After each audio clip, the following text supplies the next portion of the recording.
breathe a word of this to anyone. Amanda, do you have any idea what you're doing? Yeah, saving children.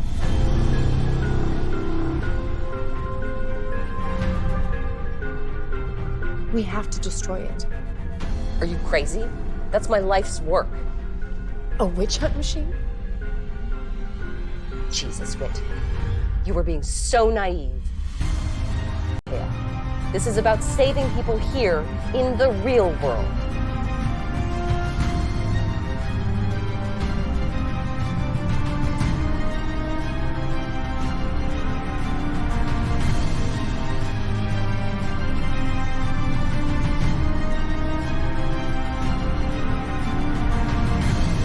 Lock up when you leave.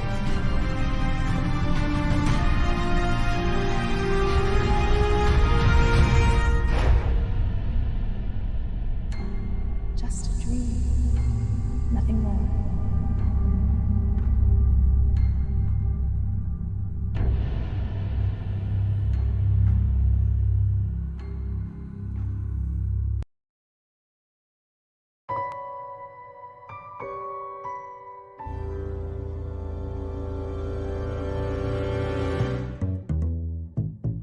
Okay, guys, ready? Ready. Ready. Ready. Stage 1. Gain interior access without causing alarm. What are you doing? Elves get a 20% bonus when hiding. Behind a lamp? Elves are skinny bastards. Okay, my turn. These guys have had 15 years to solve this without players. They failed. Do you guys remember the story of the gamers that disappeared from their table 15 years ago? Urban legend that's as fake as the steam tunnel scare. Actually, this one's all true. And you're holding their original character sheets right now. Rogar, former barbarian scourge of West Haven, now a Convicted felon twice over and a homeless alcoholic with an anger problem. What the hell, Megan? I have an idea. But it's going to take all of us working together. The main controls for the university's surveillance system are housed in the server room. Where's my feed, Magellan? Magellan will hack into the system, which should give us access to the campus security. Why can't I just use another spell? Hacking, magic, just do your thing. Why'd you steal his pants? Which games do you remember forever? The ones where your character wins some imaginary gold? Or the ones where they grew into something greater than the stats on a character sheet?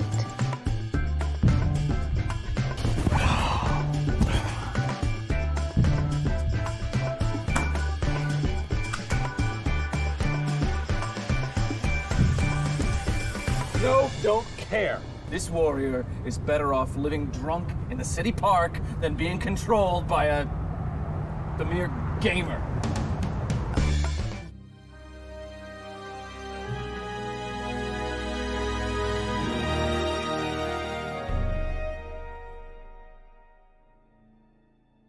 Conscripted by a secret organization, a group of strangers is loaded into experimental metapods, hurtling their souls across dimensions and into unsuspecting avatars.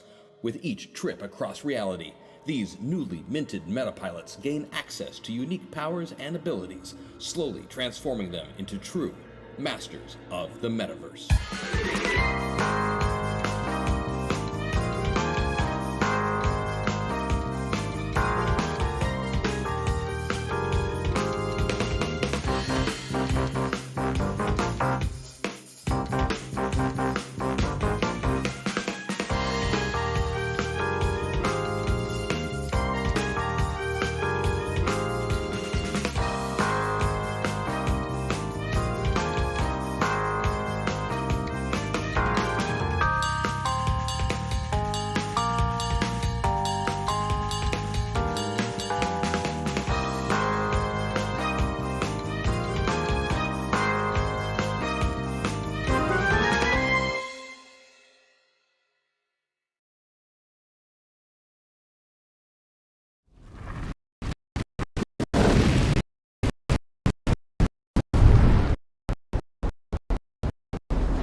Hey everybody, it's Meta Monday! Welcome to Masters of the Metaverse here on the Zombie Orpheus Entertainment channel here on Twitch.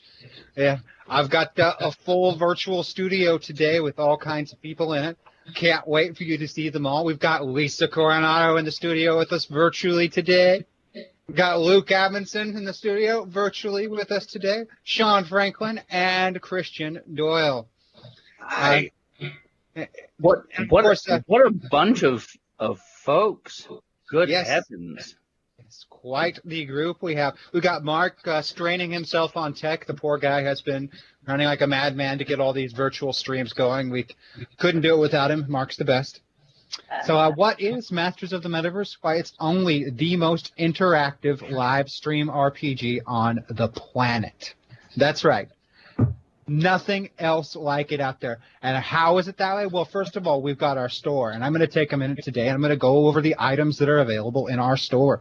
We, of course, have meta points, which our characters can use to adjust themselves on their slider in whichever direction they feel like moving at the time. We've got moments of clarity for those times when you just really need to make a skill check. You get to roll 2d8 on that skill check. For that roll, when you use a moment of clarity, no matter what the skill is, you get to roll the lowest dice. Doesn't matter where you are on the slider, you just get to use the low dice on it. We have personality disorder. For the fans out there, if you want to push them in one direction on the slider or the other, you can make them go in a direction by buying a personality disorder. Feel like you want somebody to be more full avatar? Push them to full avatar. It's up to you.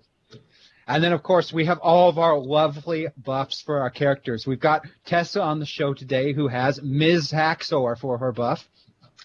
Now, this lets her either target multiple opponents on her next attack without penalty, or grant every ally a 3-point bonus on their next roll.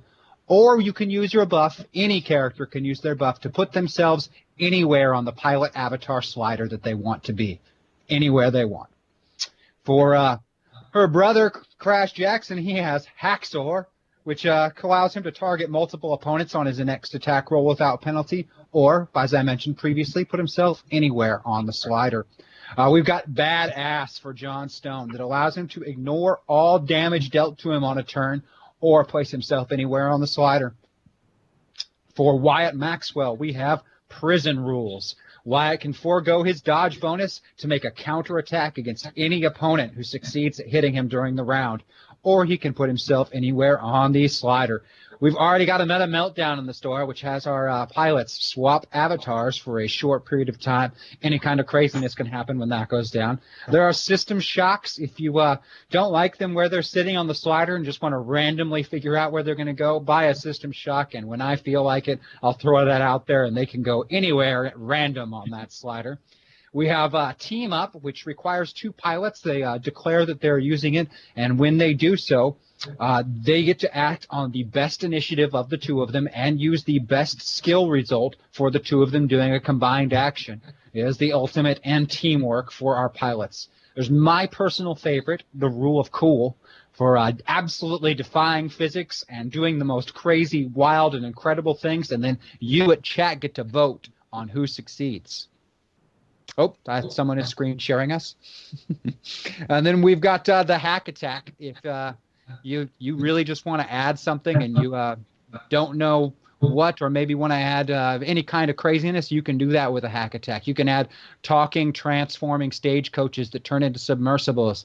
Yeah, you can add talking Winnebagos that are robots. There is no end to the limit of things that you can add with a Hack Attack. And now we've got all that cleared up. There are also the Patreon polls, and I have poll results if you guys want to hear about them. The Patreon polls allow them to affect every game every week. So this week for the Patreon polls, Christian, you get plus 30 health and plus 7 to a roll from chat votes this week. Wow, 7. Plus 7 to anyone rule. For Sean, you get plus 20 health and plus 2 to a roll for today. Anytime you want to use that plus 2, you go ahead and use it. For Lisa, you get plus 20 health and plus 5 to a roll at any one time you want to use it today. Luke, you get plus 10 health and plus 5 to a roll anytime you want to use that. And they decided to grant me plus 30 health and plus 2 to a roll whenever I want to use it today. I'm feeling Rather blessed by that. I usually get left out on the vote, and I seem to have done much better than usual on that one. Speaking of Patreon, I'm both pleased and offended. Speaking of Patreon, I have some special backers that I'd like to thank. Ian Goldblatt, thank you. Good to see you Frank back Tuttle, on the channel, Lisa. thank you. Hashtag And Ryan Tessa Morrison, time for thank chaos. you. All of our shows Hashtag are System funded Shock, entirely hashtag by Meta you guys. Meltdown, Without Army you, our dreams or viewers, nightmares, contributing, chaos watching, can and being only make Patreon it members, better. we couldn't bring you all these shows and all these streams, and we thank you for it. So let's go ahead and move forward. Dreams and Nightmares, our new season of Masters of the Metaverse, continues tonight. Last week, we learned from the Chronicler Monday that all of the stories that she hears across the Metaverse will soon come to a sudden, simultaneous, and unexplained end. With such dire news, Crash Jackson and several of his allies have met with travelers from across the Metaverse, trying to discern the nature of this threat. And while not much information was gained, they did learn that strange happenings have been occurring across the Metaverse. Pilots disappearing, strange encounters and events to those that are traveling the Metaverse, and other unexplained phenomena. Following this trail, the most recent reports come from a Metaverse 00761, where travelers reported strange encounters with the residents who are natural denizens there. Using their home base of Archangel Island, our heroes prepare to enter that metaverse and seek out the truth behind these strange stories and this possible threat to all of the metaverse. And our heroes prepare their journey. You're all back together again for the first time in a while. Good to see you back on the channel, Lisa. Hashtag Tessa buff time for chaos. Hashtag System Shock, hashtag Meta Meltdown. I mean, dreams or nightmares, chaos can only make it better. Thank you so much. Thank you all. Yeah. Oh, Wow. that is wonderful. Thank you, chat. Thank you. Amazing. Yay. Thank you so much, chat. So Tessa, Wyatt Maxwell, Crash Jackson, and John Stone are the pilots gathered together that Crash has gathered for this mission. Some of you haven't seen each other in a while. Some of you have. You might have a little bit to talk about. Yes. Indeed. Lots to talk about. Good Lord. So, Crash, you got us all here. What's going on? What or who is trying to end the world now? I think you're muted. Speak, man, speak. I don't know. I don't know. I just know something, and I don't know what or how. Hashtag hack attack. I have no particular evil in mind, I swear. Shame about what Ras doing to Wyatt toe.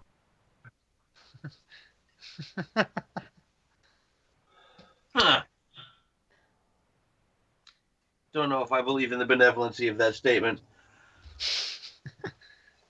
No, I trust that it's fully awful. Yeah, I don't know exactly what's happening. I just know that something is going to stop everything from happening, and I don't know what it is. My God, that is so informative and uninformative at the same point. I know. You know, Crash, you tend to know more than you let on. This isn't one of those times. All I know is we talked to somebody who has, who knows a lot of things, right? And they said everything they know is stopping. And you trust this person? Yeah. Okay, it's good enough for me.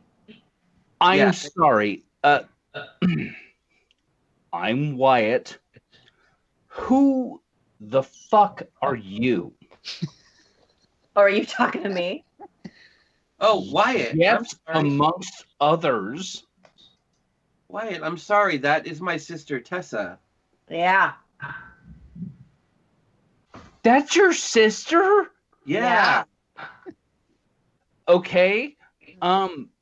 Apologies for my coarse language. Fuck doesn't bother me. Hello, Tessa. Whom is this other person? John? John. Lovely. Okay. So now we don't have that weirdness in front of us. Is there any other information you can give us? Crash.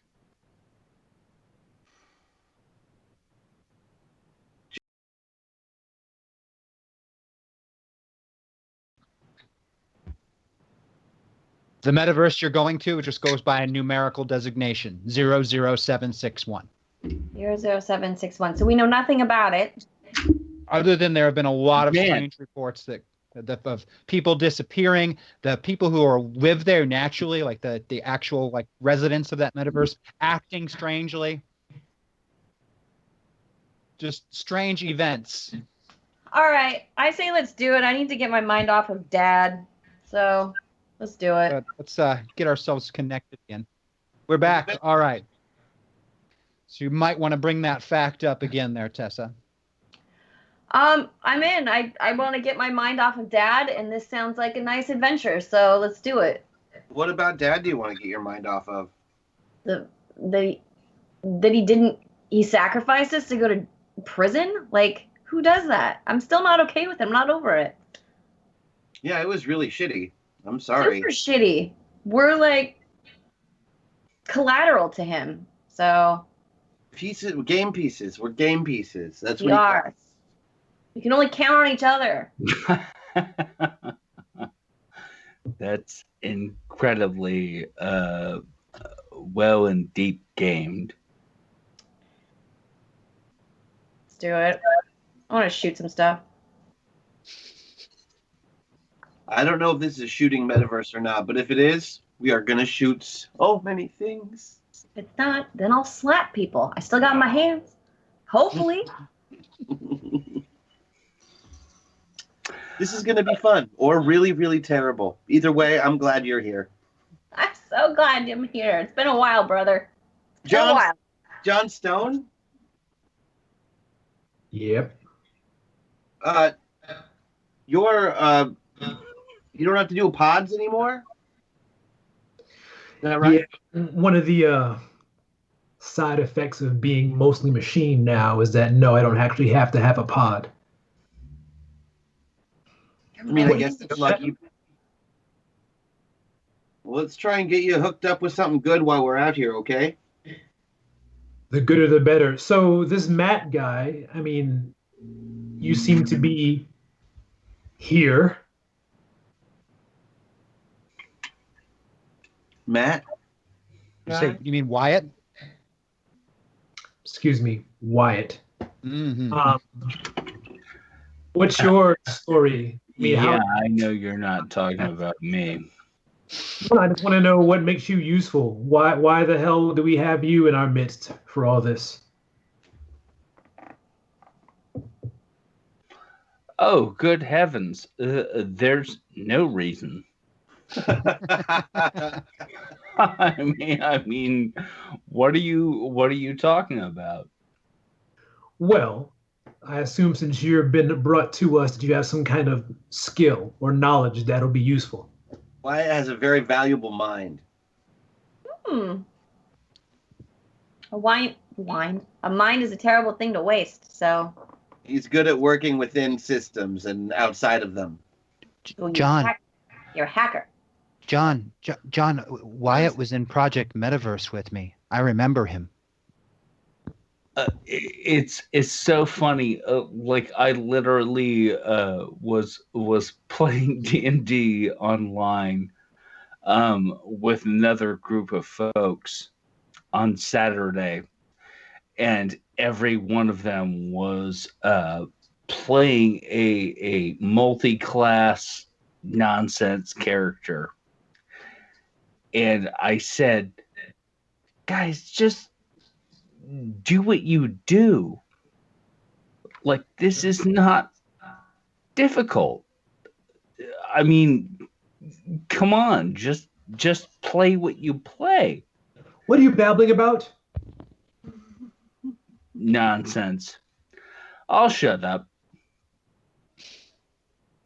You know my brother. You know Crash? Eli. What? Okay. You have a brother? Yeah, Wyatt. You know Eli, don't you?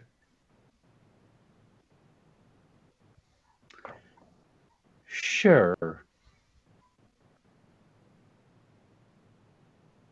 We're gonna have to compare notes later. That'd be great. We should see where we're going. Yeah, let's get on the road. It might not be opportunity to talk when we get there. I mean, if we want to get some stuff out of the way first, that might be okay. I guess. Does anybody have things they need to talk about? Feelings and stuff? Anyone? Let's just find out why we're all assembled here, right? Because you're the people for the job. You're who's available. Fair enough. So where are we going? All I know is the number of the metaverse. I'm assuming it is a version of Earth and not a super spacey one. Usually we get little tingles from stuff that's way off, but I'm not catching anything too far off from what we have here.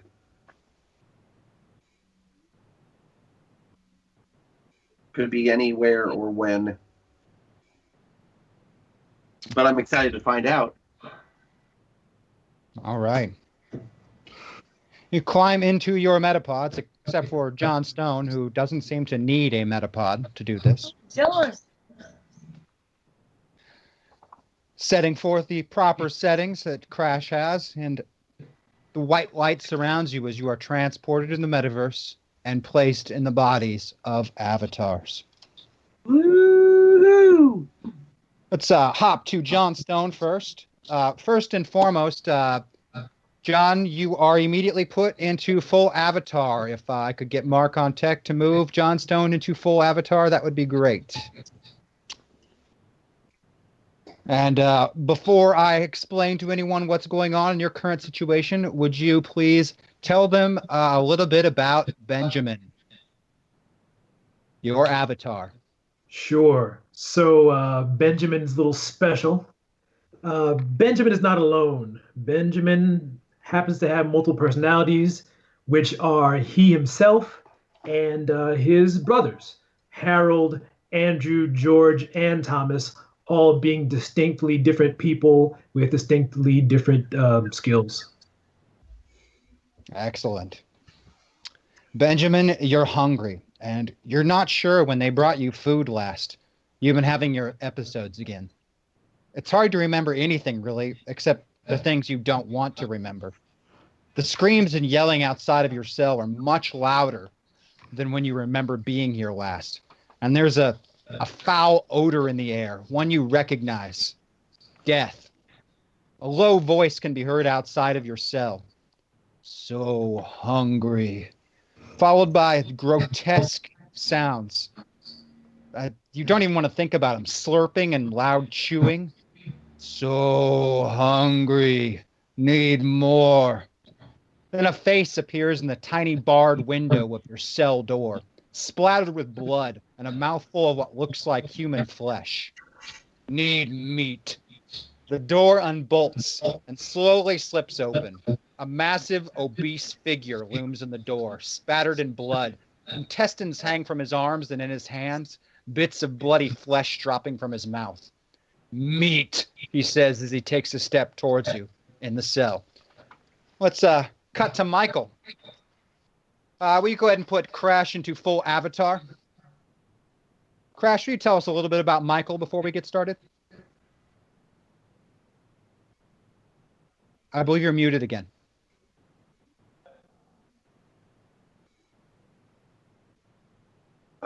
Michael is everything. I mean, he's Michael. He is Michael, the Archangel Michael. He is here to defend heaven and earth against the forces of evil. He was spoken to by God and realized through God's word that he was this mortal shell that holds him is but a vessel, and that he is the spirit of the Archangel Michael. bringing healing and kindness to the righteous and punishment to the wicked. Excellent. The poor, wounded souls of this place have grown louder in the past 2 days, and none of the negligent, uncaring men who provide for their food or their basic needs have been seen in the same amount of time. Something is terribly wrong. You can feel it within. A darkness is growing here. Outside of your cell, someone approaches. Their footfalls are soft and uneven. Heavy breathing follows, then a loud thud on the door, followed by another loud thud. More footfalls approach. I want the angel's wings. No, they're mine. I was here first. Then a roar followed by sounds of fighting. Oh dear. Creeping up to the window, you can peer through it and see there's inmates, one on top of the other, stabbing him repeatedly with a scalpel-like device. Blood fountaining from the wound, splattering all over the white clothes. As the man beneath him goes still, save for a few spasms, he turns his blood-spattered face towards the cell door. I want your wings, Angel. I'm gonna fly away. Let's cut to Sarah. Before we get started on Sarah's position, will you, Tessa, tell us a little bit about Sarah Lockwood? Yeah. So Sarah Lockwood was born poor and started apprenticing with a watchmaker in her teen years. And when her parents died, she moved in with the watchmaker, and they had this beautiful piano. And she took a liking to it and taught herself how to make pianos and made a small fortune from it. And fell in love with a man named Franklin. And he was perfect in every way, and they married really quick. And he swindled her out of her fortune by having her committed against her will as a lie to a mental institution.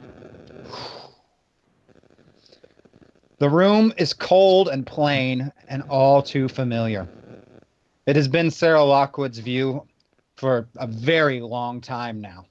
The screams and gibbering madmen outside of the cell continue to claw and tear at your ears and mind. Is madness contagious? You've begun to suspect that perhaps it is. Something is amiss in Thatcher Asylum. The orderlies who bring your meals and empty your chamber pot haven't come by in more than 2 days. Hunger is gnawing at your belly. Strange as well, the usual nightly appearance of patrolling orderlies outside the cell. Haven't seen those either. And the gibbering madmen in their cells seem to have grown louder and louder in the stillness. Occasionally, the sound of shuffling feet passes your door. There is something very, very wrong here. I think we might have lost Luke.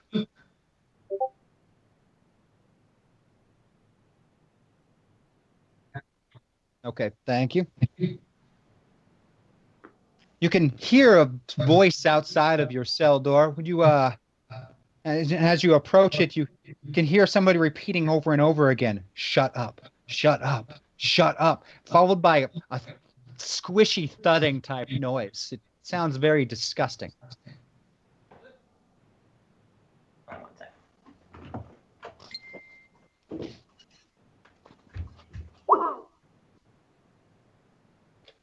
See if we can get Luke back in here. Sorry, is this coming through? Oh, we've got audio. We just need video now.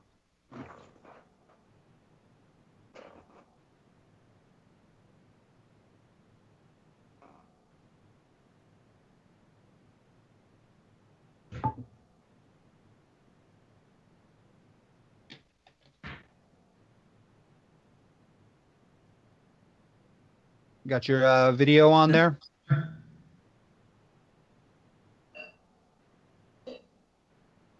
Okay. I apologize for the technical difficulties, folks. It'll be just a moment.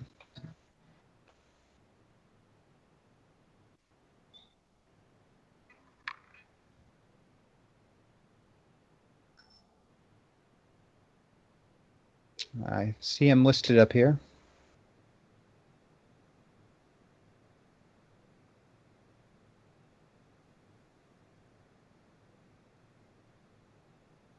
Sorry, is this coming?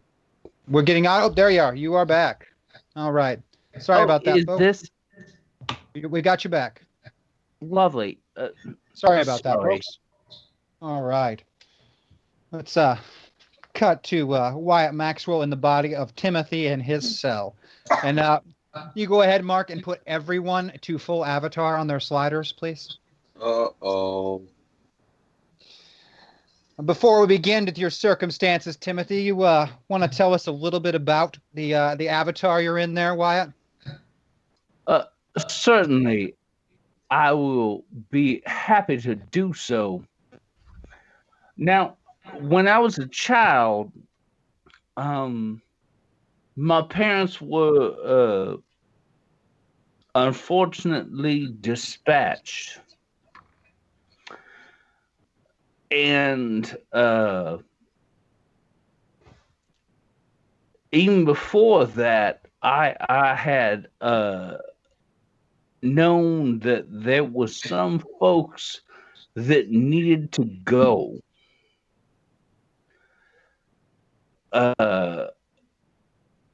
They were simply bad humans. And it was incumbent upon myself to eliminate them. Now, I did not do so at that time, but I knew that they needed to be eliminated. So I didn't take it upon myself until that time to do so. But I always knew that there were those folks that needed to be taken care of. So I took it upon myself to eliminate any and all of these folks that needed to be eliminated. And the legal system did not agree with me. But I knew what I had to do. Timothy, Sorry, continue. No, they were absolutely wretches. And now I find myself in a penitentiary that scalds folks who are doing good. This wretched place grates at you, Timothy. You don't belong here. You are perfectly sane. It was insulting that your so-called benefactor thought that it would be a mercy to send you here, to an asylum. But no matter. You've been plotting ways to escape since you arrived, waiting for the opportunity. Perhaps this is it. The orderlies haven't come in nearly 2 days. No food, no water, no check-ins. And the growing sounds from outside, well, there has been violence. You can smell the sweet scent of fresh blood in the air. You heard the telltale sounds of death. It has awakened the hunger within you. You only need to get this bloody cell door open.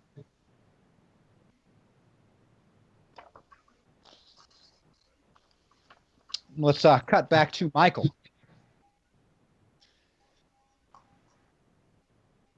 The door unbolts from the outside, swinging open, and the blood-covered man takes a step in towards you, holding the vicious-looking scalpel.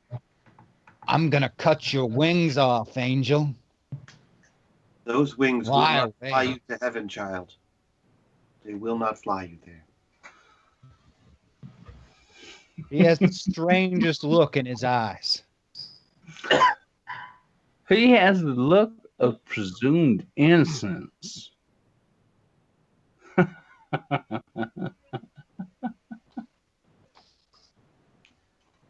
I get all the way to the back of the cell. He keeps coming closer and closer, holding that crude-looking scalpel in his hand. The scalpel is a tool to heal people, not a weapon. I'm gonna cut you. And then he lunges forward, thrusting the scalpel at him. Ah! I am not a ninja. But his swing is just a little bit wild, and it's too short. It ends up cutting the white shirt that you're wearing open instead of the flesh. I'll have you roll initiative with me there, Michael. Okie doke. I've got an 11 on this side. I've got 1920. You will be reacting first before he has a chance to swing that scalpel again. All right, I'm going to attempt to disarm him of the scalpel. All right, give me a fighting check, please. And I'm on 8s because I'm all the way avatar, correct? Yep, you're on 8s on your avatar sheet. I made my fighting check by 1. That is good enough, as he does not have a dodge bonus. So you were able to grab hold of him, and we're going to make opposed either athletics or body checks. In his case, it's a body check to try and keep the weapon. All right, I'm going to use athletics because I have that skill.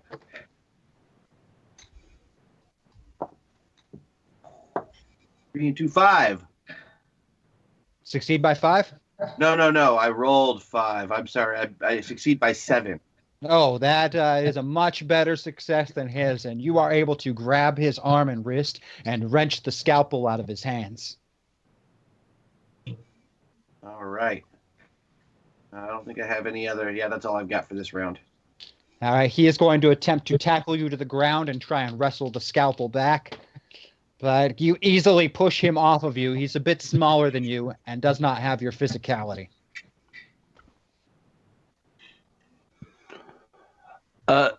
So I am. You are in your cell currently. The same stuff, but I'm happy to roll. Oh, you are in your own cell in a different cell there, Timothy. We'll get to your cell shortly, I promise. Oh no, that's fine. Each person is in their own individual cell. All right. Is he on the ground or? Not quite. He's kind of down on one knee. You just shoved him off of him when he tried to grab hold of you, but he doesn't look like he's giving up. He looks like he's going to come after you again.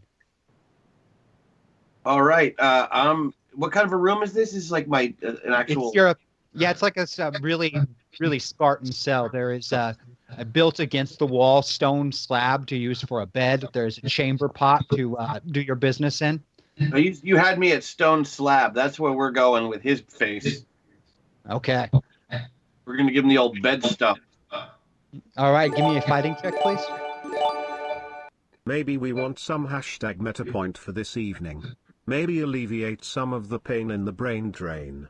On the other hand, I'm not sure what sharing the space would do. Thank you, chat. Thanks, chat.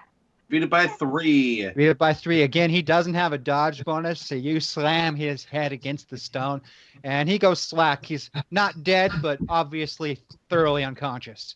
He's going to have a terrible headache when he wakes up. It's okay. We'll give him time to pray. There's all kinds of noises going on outside of your cell in the hallway. Well, I grip my tiny scalpel and I make my way out into the general population. All right. There are bloodstains on the floors and walls out in the hallway. Several cell doors are open in both directions. Just down the hall from you, a straight-jacketed inmate is beating his head against the wall, saying over and over again, "Shut up, shut up, shut up, shut up." He has a horrible, ugly head wound. Does he usually do the shut up thing? You don't really recognize him. This asylum doesn't do a general population. You are generally kept isolated at all times. I see. Back down the hall in another direction, as a grotesque sight is in view, there's an enormous, obese man covered in blood, and he's standing in the doorway of a cell with intestines hanging from him.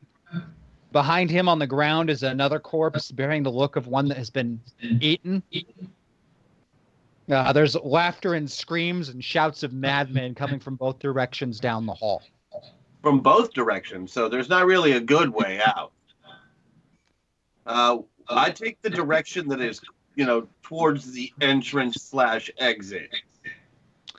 You're not really sure which way that would be.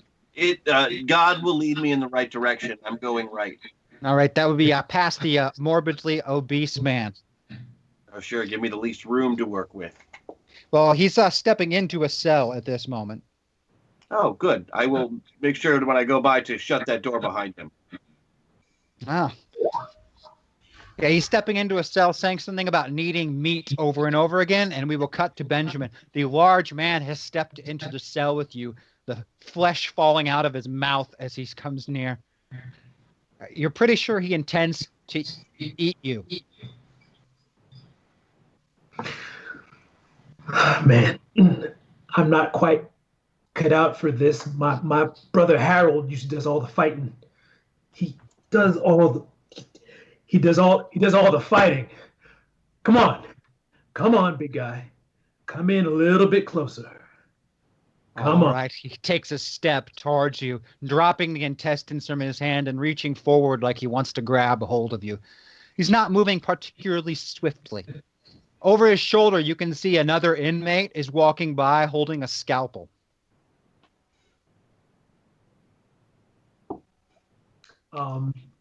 So this guy that's after me, is he all there? Is he totally, what's his intellect? Is he like totally nothing, or can he understand? You're not really sure. I mean, he's obviously eating people. Yeah, so he's not all there, but he can understand. Okay, so I'm gonna oh, hey, big guy, look behind you. Look, delicious. Look, food. Just to distract him. He turns and looks over his shoulder at the passing inmate holding the scalpel. And then I attack. Why would you do that? Give me a fighting check. So I can attack from behind, man. I'm a strategist. Harold's a soldier. Fighting check. No, it totally works. Beat it by 5. Beat it by 5. You step in and crack him over the back of the head solidly, and he falls to one knee, then down onto one hand. He's not unconscious, but you think you hurt him pretty badly. I'll take initiative from you at this point, and if you want to be involved in this at all, Michael, you are the man holding the scalpel, so I'll take an initiative from you. And as a reference point, Sarah, you can hear this going on, and if you get up to your doorway and peek out of it, you can see this happening just at the cell adjacent to yours. Initiative is 12. All right. I've only got a 5 for the big man.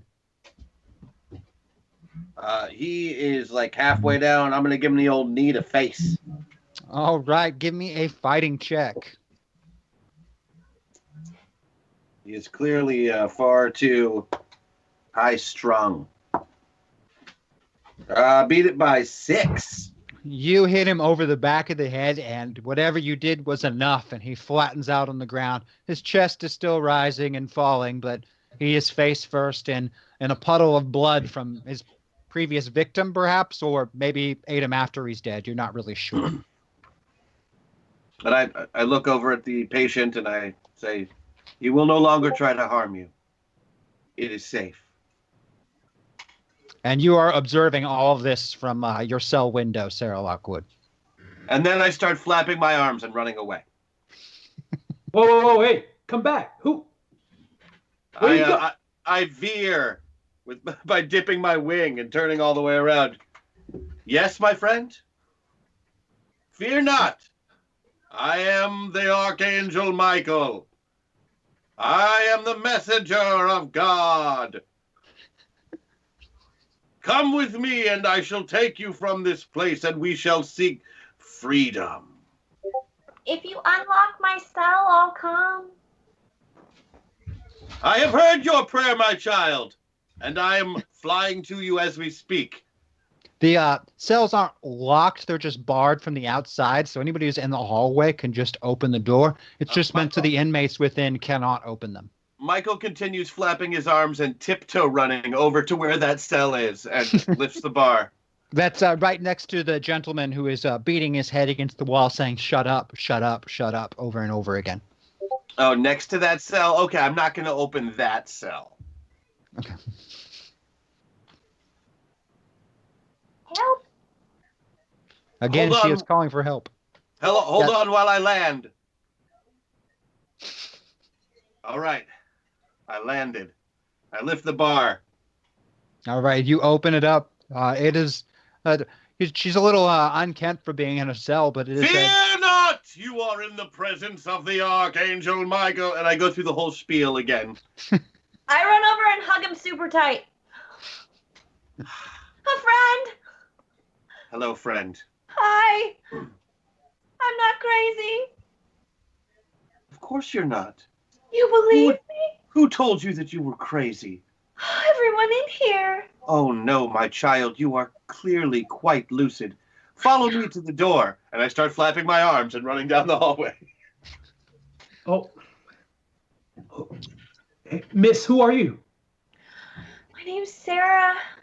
And then I go grab my, like, miscellaneous tools that I've crafted from my cell room and put them in my pocket. Excellent. My name is Sarah. I was wrongfully imprisoned in here. No one would listen to me. Who are you? And at this point, I'm going to let Wyatt Maxwell know, Timothy, from your cell, you can see this all going on outside of your cell door. All these people conversing with each other. Apologies. Yes. So it's delightful that you were just outside your cell. How are we all going to get out of this? The Lord has told me that we may leave under the cover of Armageddon.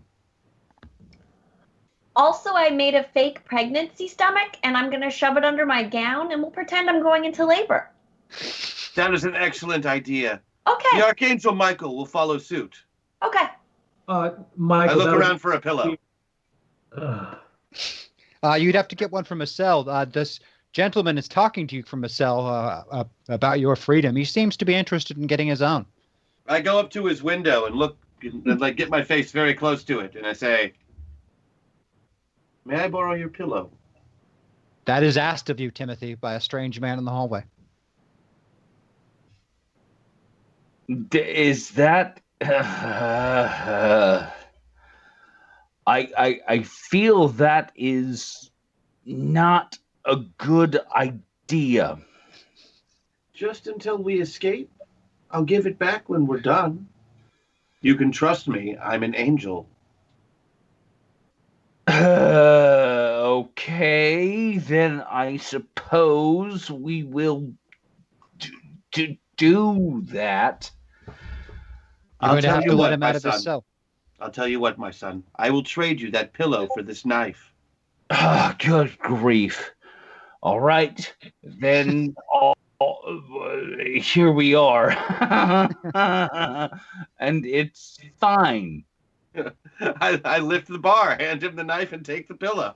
All right. You are now out in the hallway with these three other individuals, Timothy. There is a bloody corpse on the ground, an unconscious man, blood stains on the walls, and all of the residents of this asylum on this particular floor. You can hear numerous of them screaming, laughing, howling, and making other sorts of strange noises. Christ! We have to get out of here. No.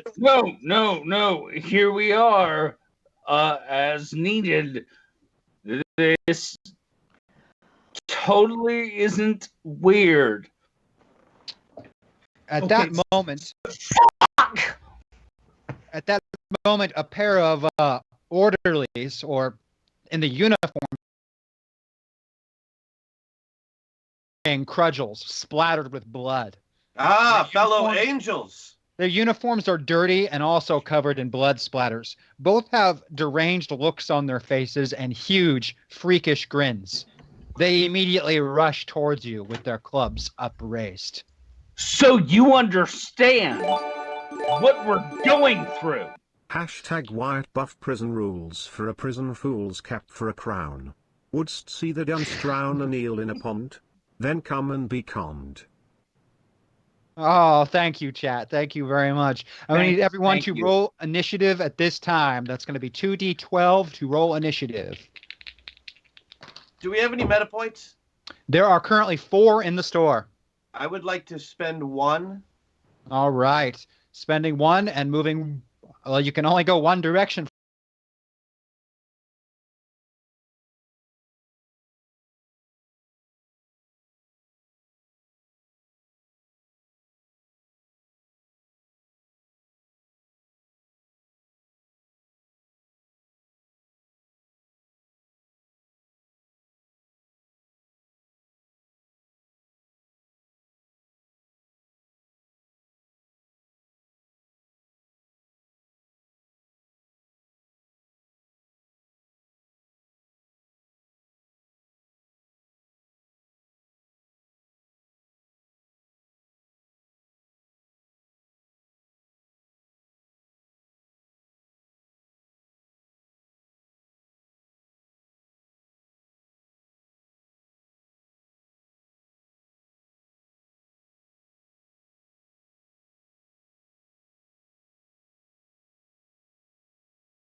Or payment to make it work. Right.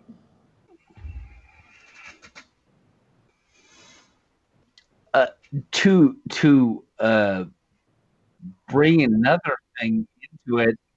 We might be back. Hang on. Let's see. Are we back? Okay. Getting messages from. Is that Discord? Yeah, it sounds like Discord messages. Yeah, because I don't think I have any. They can see we are back. All right. So I was just getting everyone's initiative. Michael with a 27. You will be going first. And as I was explaining to Sarah, these orderlies that are rushing forward, they're usually in like perfect, tidy, neat white uniforms, like meticulously maintained. But here they are in uniforms covered in grime and blood, and their cudgels, which are usually just kept at their side and only used in the absolute worst case of emergency, are also splattered with blood. And they have giant deranged smiles on their faces. There is something very wrong here. Michael, go ahead and start us out with a 27.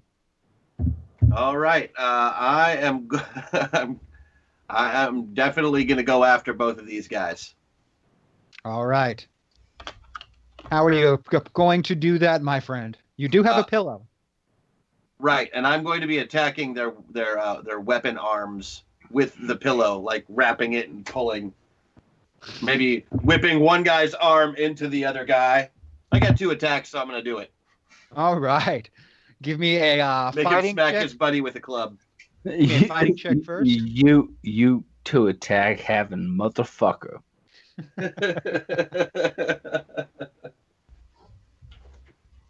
This is going to be 10s plus 2, but that's okay. I feel like I can make this work. I can. I 100% can. Still beat my fighting by 10.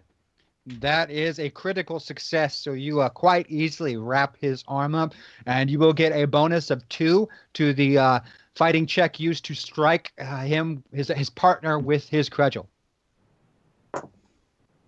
I rolled an 8, so I beat it exactly by 10. So that is a critical success as well. You wrap the arm of the first one of the orderlies and rip it forwards and to the left, and it swings his arm in a tight arc, slamming his baton straight into the face of the other orderly, dislodging some teeth from that giant grin. Nice. We will go to Timothy at a 23 next. Oh, and What I'm doing happens- my... Oh, I get my sorry, massive... I'm sorry, I forgot to tell you. I used my crash dice in my crash character seat, so even though I took a big... that way I get the big damage. Oh, you went for massive damage. Oh, not only does it knock his teeth out, then it completely breaks his jaw and crumples him to the ground. Leaving 1 orderly remaining as we cut to Timothy. Okay, so since I am full on Timothy, and you have a scalpel. Yes, you do. I traded for a pillow. Yeah, I'm going to. I'm going to attack with the scalpel twice. All right. Granted, by darkness, Timothy deals double damage on a surprise attack with any melee weapons. That is correct. So go ahead and give me 2 fighting checks.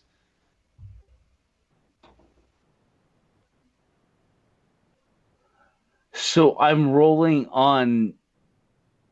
You're going to be on 8s because you're on Timothy, full avatar. Yeah, that's what I thought. Just wanted to double check.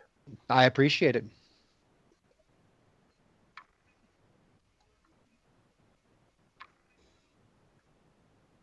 As he's lashing out with that scalpel, it is apparent to both Michael and Harold that Timothy really knows how to use a knife well. Got a lot of practice with it. Oh. It's a good trade. It's a good trade. Knows right where the kill spots are. Huh. Oh. Oh. So what do we got for those fighting checks?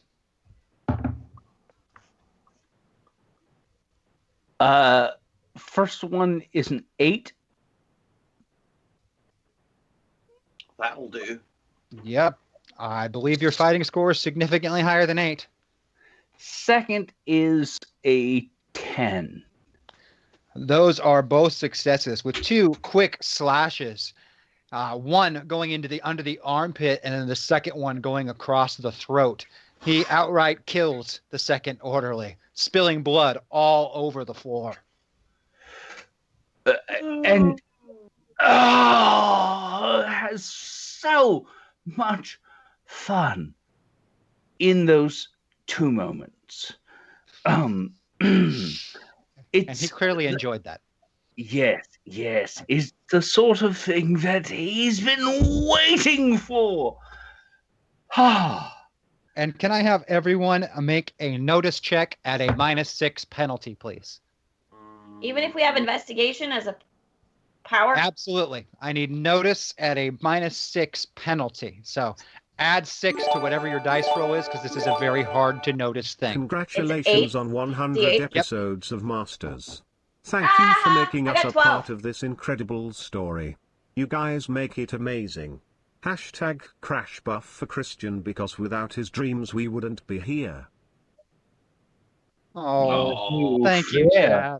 Chad. Yeah. Thank you. Very. So was that a 12 good. with the adding 6 to it? Yeah. Wow. All right. So you are going to notice it. Who else do we have on those notice checks? So we're rolling 2 8s, yes? 2 8s and then add 6 to whatever you roll and compare it to your notice score. In your case, to Harold's notice score. I don't have. So in that case, roll against your mind score at the top of the sheet. Okay. 6. Nice. I exactly made it with the -6. Perfect. So Sarah and Michael are both going to notice. How'd you do, Harold? I didn't. No. Okay, Harold does not. And what about you, Timothy? A notice check and then add 6 to whatever you roll because it is a very difficult thing to notice. Add 6 or -6? Add 6 to whatever you rolled. It is something difficult to notice. So a higher number is worse. This is making it more difficult. Right, got it.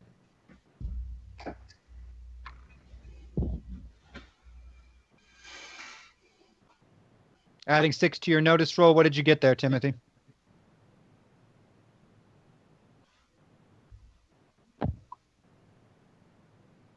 Can you hear me? Luke? Yes. That notice check and add 6 to whatever you roll because it is difficult to notice. And roll on Timothy's sheet because you're still full avatar. Oh, heavens. I will need to do that.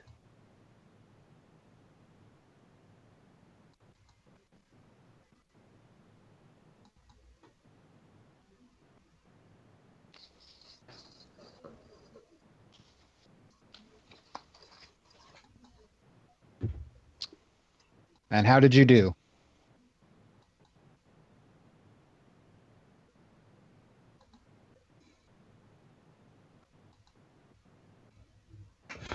Uh, 17. Ooh, not going to. So in the cases of Sarah and Michael, both of you, in the midst of that fight, as they were rushing towards you, swear you saw something or someone watching you from the end of the hallway where the orderlies came from. Ooh. You just swear you saw somebody or something. More appropriately, something. So it wasn't Jesus. Okay. You don't think so. Oh, no. I was would know, me. James. I would know. I just want to get out of here. Me. I think I don't know what the boss's kid looks like, James. Neither of the orderlies is carrying any keys, but they both do have those batons, which is better than not carrying anything if you want to pick up one of those. I scoop up both of them and toss one to Sarah. All right. Come on. What would I be doing? And the other one to, what's his name? Harold right now? Oh, I don't think he's introduced himself to you. Yeah, I know. Yes. To the other patient. The other patient. So you're going to stick with that pillow then, huh? So, yes. So far, it's working all right. I have the shield of God on my side. Don't worry. So can we get out? Where's the out? You're not really sure, but there's a hallway in both directions. What we do know is this is a building. Is there light coming from either direction? There's a point of fact, no windows. The only light is from poor electrical lighting up above, which is a rather modern thing to have in this asylum. Well, I want to do investigation to see which way has more footprints. All right, give me an investigation check. Good job using your skills and attributes. I rolled an 8 and my investigation is 14. You believe both hallway directions lead to sets of stairs, if you remember correctly, from being brought in. Okay. You believe that there's both directions are a possibility. You think that medical is downstairs, and there might be a phone or offices or something upstairs. You can't remember exactly. But you think that both hallway directions do lead to stairwells, if you remember. Okay. Which, with your investigation roll, you're pretty certain you remember right. I Okay. hate that.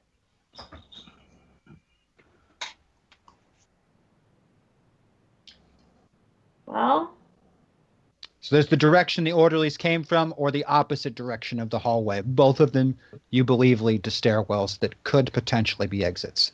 I mean, opposite. I don't want to run into more people. Well, we got the ones that came from this way, right? I mean, true. And don't worry. God is on our side. I've got a Have sewing faith. kit if I need it. Let's do it.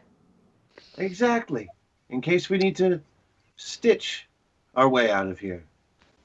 All right, you backtrack the way the orderlies went, and going around the corner, there are, by the time you reach the far wall, which has a set of doors in it, you pass over a dozen inmates that have been beaten to death, as though with batons.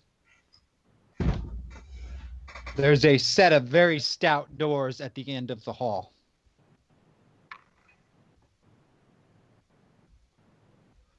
I stop and I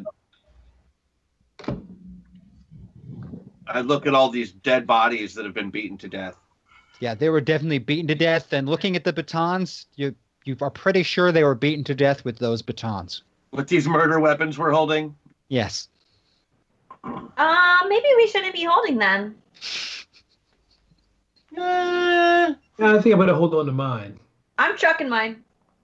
Okay. You toss the baton aside. What? You could have given that back to me. That's Go It's get on the it. ground nearby. Yeah. I thought God was protecting you. You don't need a baton. Tell you what, I'll grab and hold on to it just in case somebody decides they want it. Well, I'm gonna need to hold on to it until I get my sword back. You have a sword? Then here you go. Yeah, Archangel of the Lord, Sword of Michael, totally have that somewhere around here. Take this baton for now. All right. Okay, Baton of let's Michael. investigate the door. All right, give me an investigation check on the door, please. Everybody? You said you were investigating the door, so I'm letting you do that. Okay, I rolled a 12 and investigation's 14, so I beat it. The stout doors are locked, but you believe that if you used your sewing kit and maybe had some skills at picking locks, you might be able to pull it off. Yes! I mean, I got seamstress. That works. Go ahead and roll on that seamstress skill check. These are 1900s era locks. These are not modern locks, so they are not particularly complicated. Well, I rolled a 3, so I absolutely unlocked it. Using a You sewing put needle. the pin number in right. Using a sewing needle, Sarah Lockwood Clicks. picks the lock and opens up the door. Truly. Where did you learn to do that stuff? Gifted by our Lord and Father. I lived with the watchmaker. I know about all the intricacies of all things. Oh, I love that. I love the watchmaker analogy. Like we're all gears. No, all moving together. It works. Oh, Speaking yes, of- I we love need to that. move- we need Timothy, to I move feel out. bathed in his love right now. Harold seems really insistent on moving forward. All right, let's go. This baby's going to come out pretty soon. All right, you enter And if into that a doesn't work, stairwell. my baby will come out. You enter a stairwell. There are stairs going up and down in this stairwell, and that's about all that can really be described. There are a lot of bloody footprints, though, coming All from right. downstairs up to this floor. Oh, wow. A stairwell that goes up and down. And down. Good heavens. Seem to be on some form of middle floor, perhaps. If that's the case, then the door would be down. I'm going to scout up ahead, going up. and then Okay. I flap my arms and stand in place for a moment. Well, if all the bloody footprints are coming up, it seems like they're all escaping to go up. The bloody footprints came to the door that you just came in from. There don't seem to be any bloody footprints headed to upstairs from where you're at. They just come from downstairs to where you are. I feel like those people were coming this way because they were running out of people to kill the other way, so I'm going to go the way they came from. All right. That's incredibly brave. I saved you guys. I've pretty much done my part, and unless God asks more of me, I'm going to try to escape with you. If I can save more, of course I will. Of course I will. Oh my goodness. All right, let's do Fine. it. You should at least stay together, though. All right, you head down the stairs, and there is again a set of thick, stout double doors, but the locking mechanism is on this side of the door, so you can just turn the handle and open it if you so choose. It's incredible that you and God have chosen you to continue forth. Maybe even third or second if necessary, my son.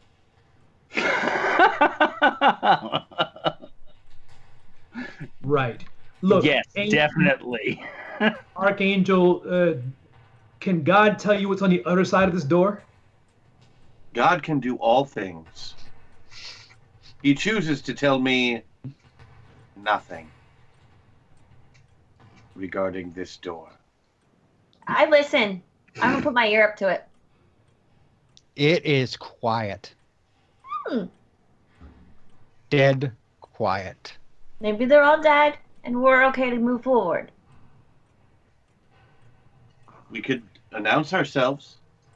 No. All right. Stealth it is. Yes. You slowly open the door. It seems to be another long hallway lined with cells, but all these cell doors are closed, and it is very quiet. More cells. I don't think the doors are down here. Well, we don't know until we get to the end. All right. You begin making your way down a hallway.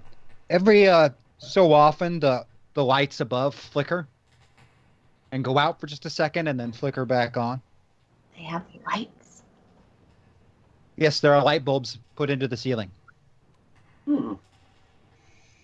Every so often they flicker, and is in fact the only light. There are still no windows of any kind. All right. Whoa, whoa, whoa. Every so often they flicker. Is Yes. a sound accompanying this flickering?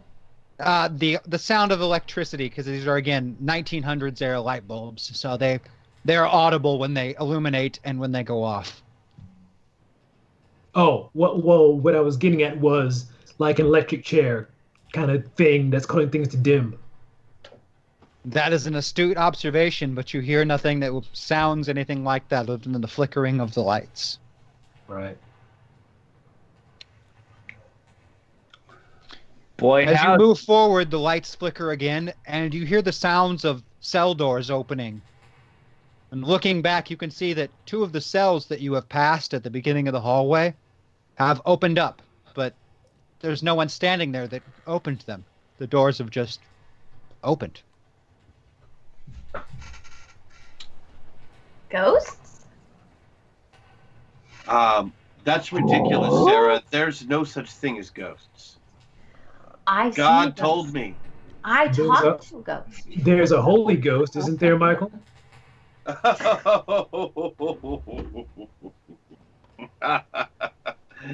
I don't even know who I am anymore.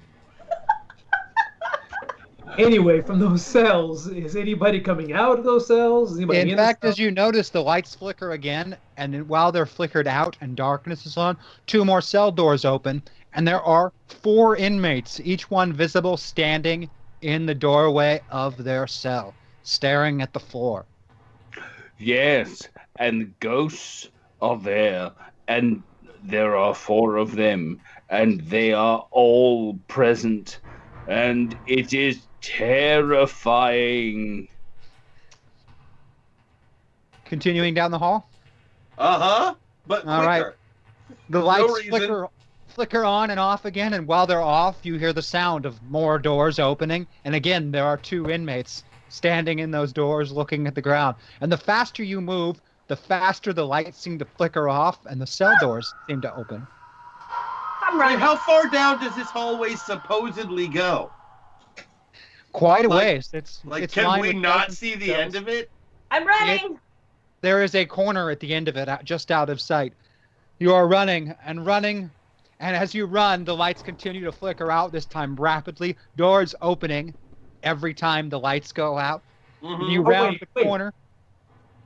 Hold on. When we keep running, flickering happens, and then doors open. Maybe we should stop running for a minute.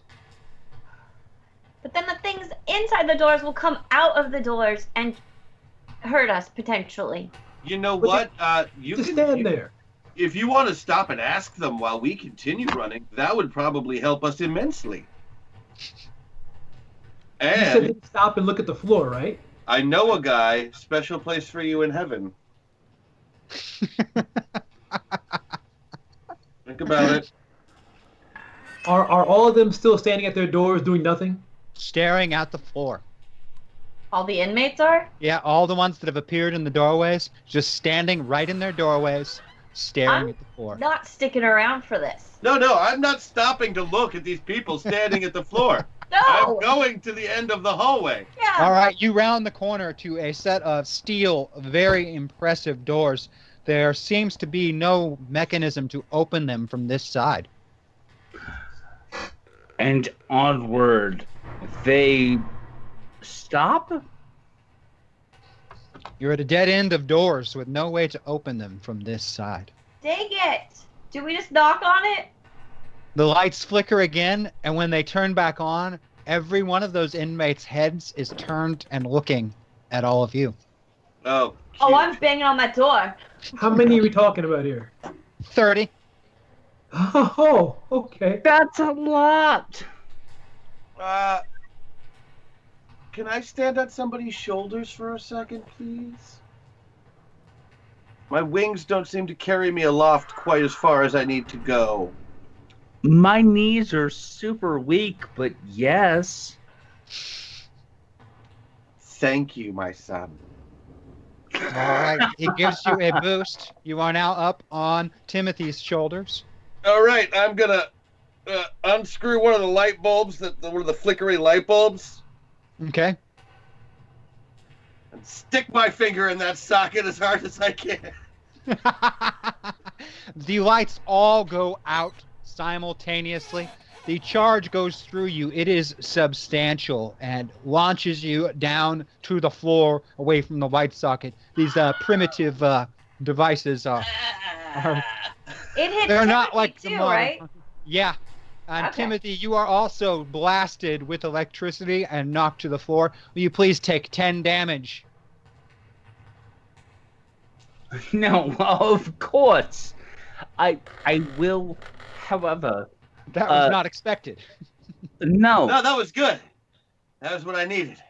No, that's fine. I'm just saying. Perhaps there are folks I can kill.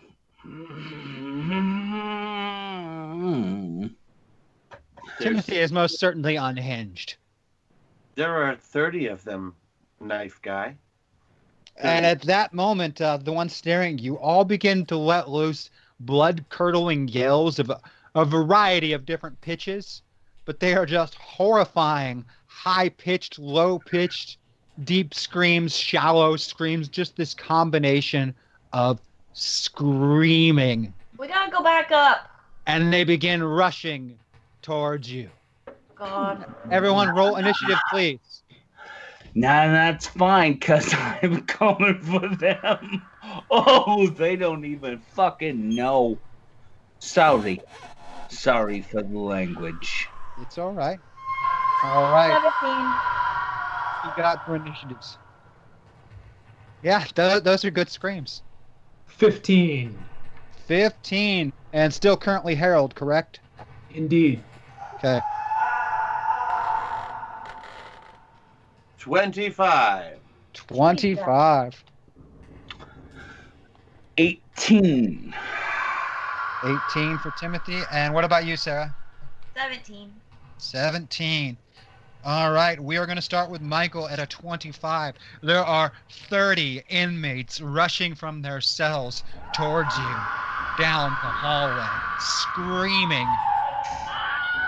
Quick question. Yeah. The hallway is wide enough for them to run abreast of each other. How many? Oh, the hallway's about 10 feet wide. It's pretty wide. Thanks, Mark. That's an awesome sound effect, Mark.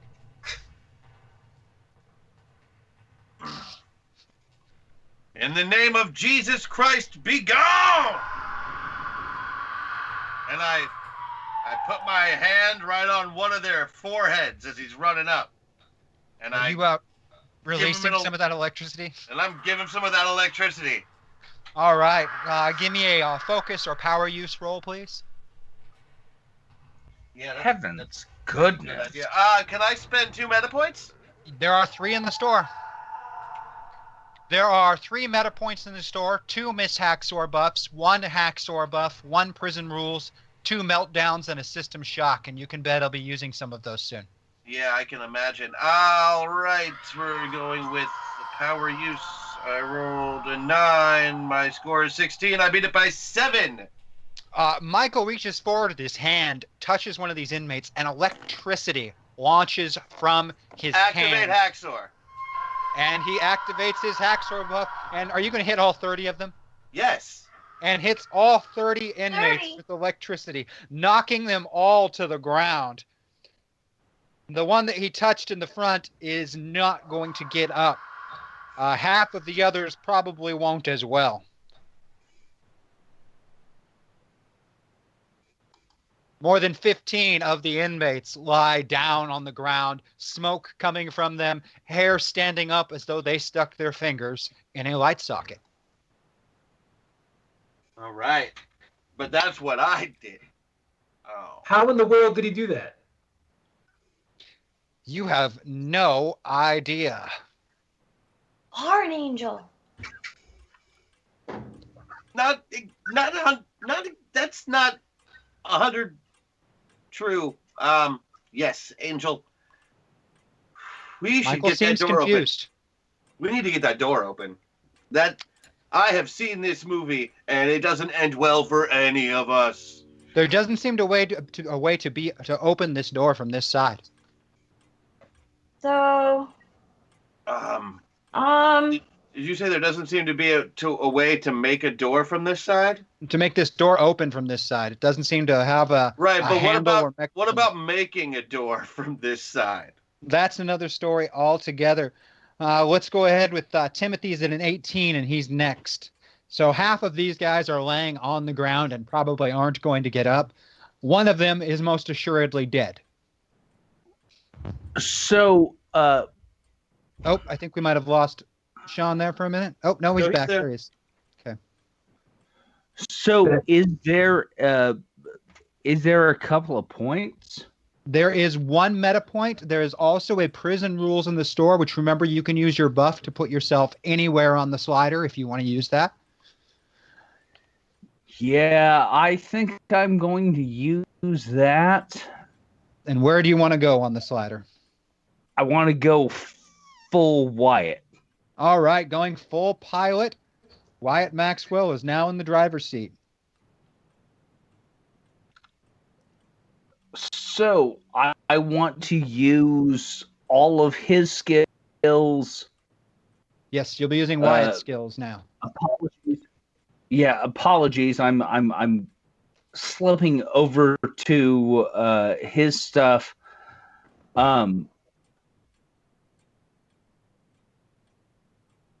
I would like to use one attack if I can. Okay. On the gentleman who was talking so much. Oh, they're all screaming. Yeah, no, I get it. But the one that started talking, I understand that they're all screaming. I want to punch the one who was talking most in the throat. And then I would like to unlock the door. All right. Give me a fighting roll, and then the throat punch will go into effect. That is a Wyatt Maxwell skill. Yep. And then I would like to use the covert ops, or as you determine. Yep. Give me the fighting check first.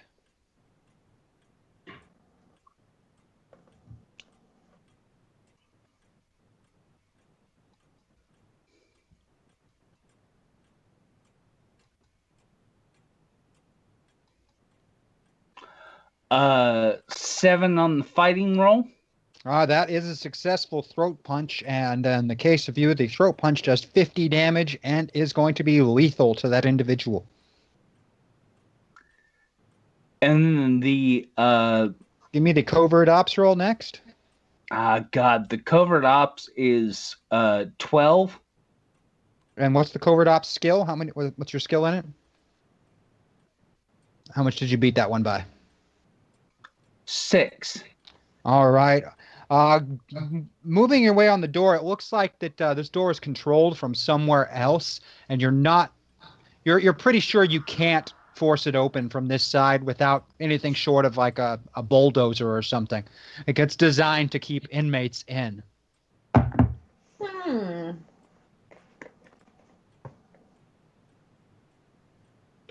All right.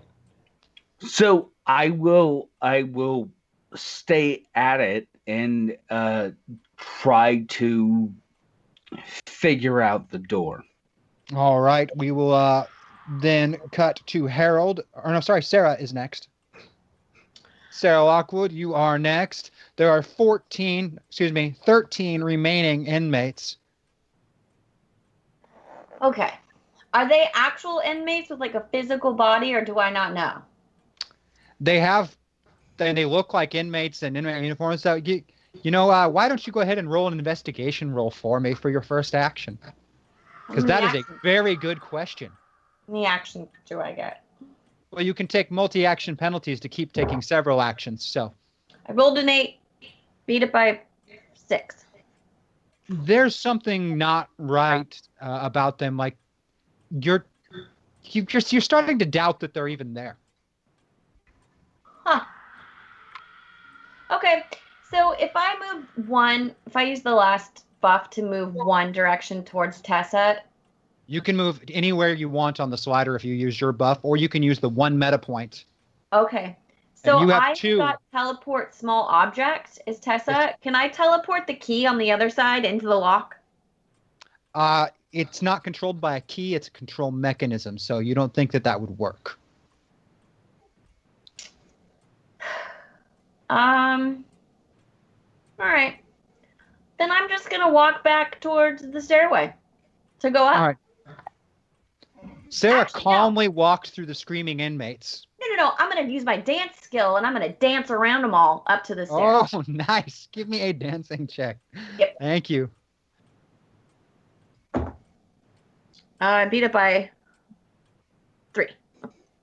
It is rather exquisite dancing that Sarah demonstrates, but she doesn't seem to be dancing through them like trying to dodge them. She's just kind of sort of dancing around them and doesn't seem bothered or perturbed by the screaming inmates, which, as she moves through them, aren't paying attention to her at all. And that will go to Harold next. I'm getting the feel that this place isn't what it seems. Stuff seems out of place. These prisoners seem out of place. The lights.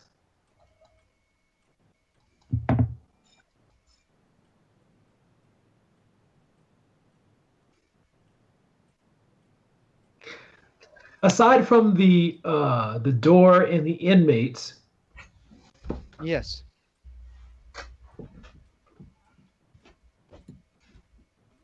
These walls, are they Stone normal walls. walls?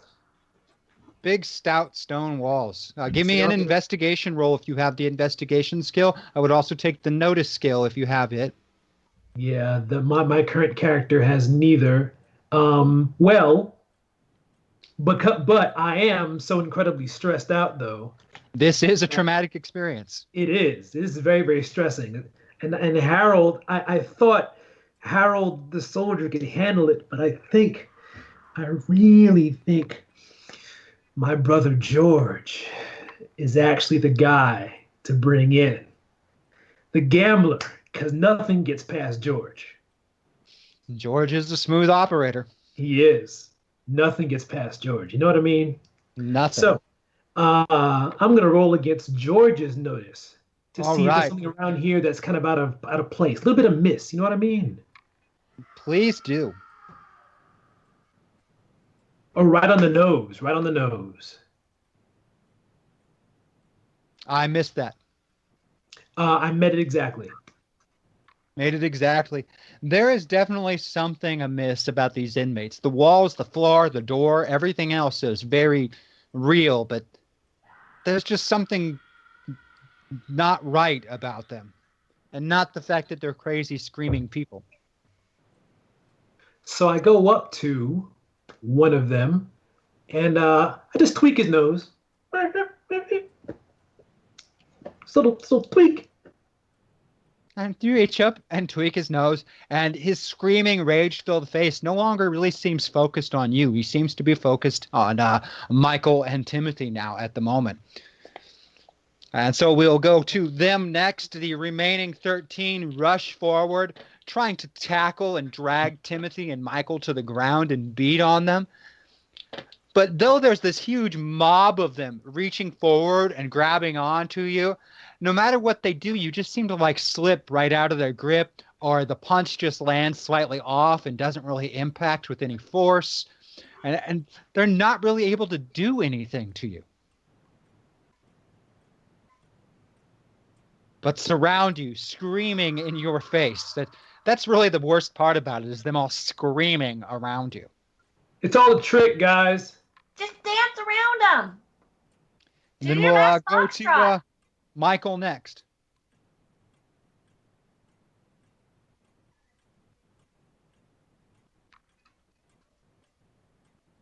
You're muted, sir.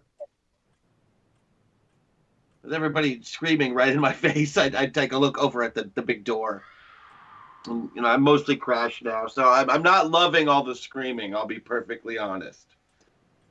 Pretty stout door. Yeah. But is it a magical door? You don't think so. Is it made of super unobtainium? You don't think so. Does it lead to space? You don't think any of those things are true. I am gonna move that fucking door, man. All right. Go ahead and give me an athletics roll on Crash's sheet. All right, yeah, and I begin to pry, Put my feet on the wall and just make it happen. All right. Give me that athletics check, please. There we go. Right dice, and that is a 5 out of athletics is a lot more than that. I beat it by 15, my man. You grab hold of the door and just pull it clean off of its whole set of hinges. It is a stout, heavy door that would have taken a team of people to with a battering ram to knock down, or a bulldozer or something.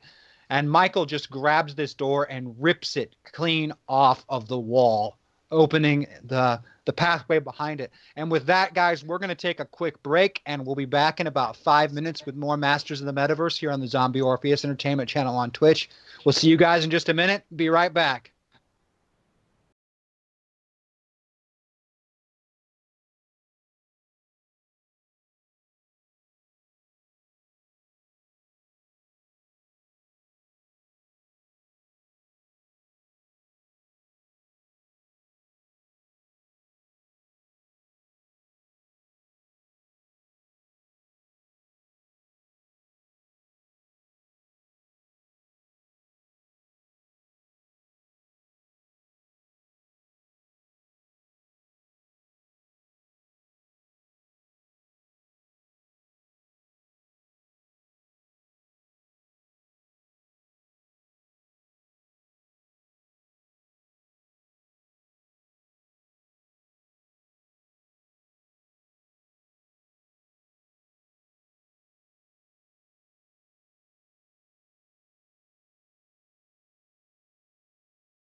And we are back, everybody. Thank you for joining us here on the Zombie Orpheus Entertainment channel on Twitch for another episode of Masters of the Metaverse.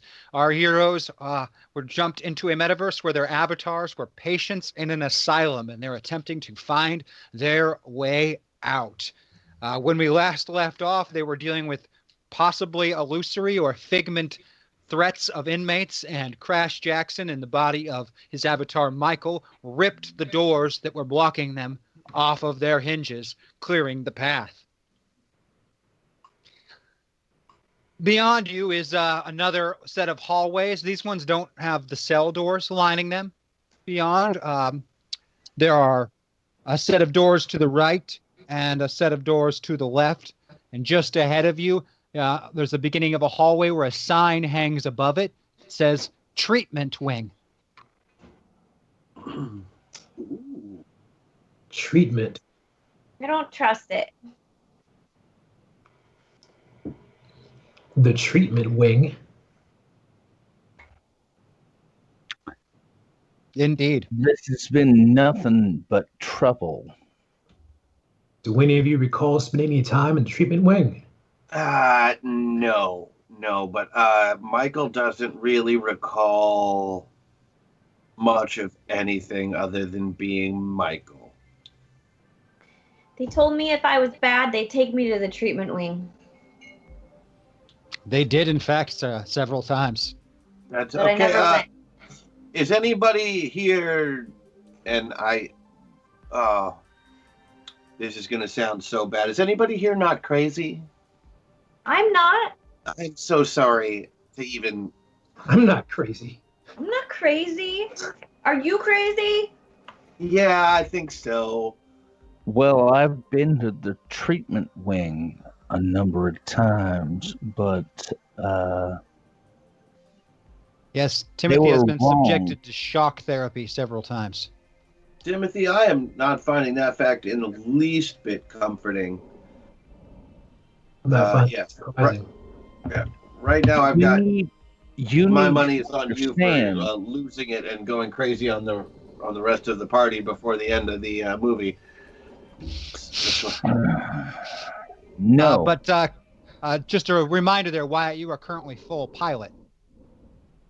No, he's been there multiple times, and it has not been good. He believes that he's doing well, but And this good guy heavens, is crazy? he is crazy. What?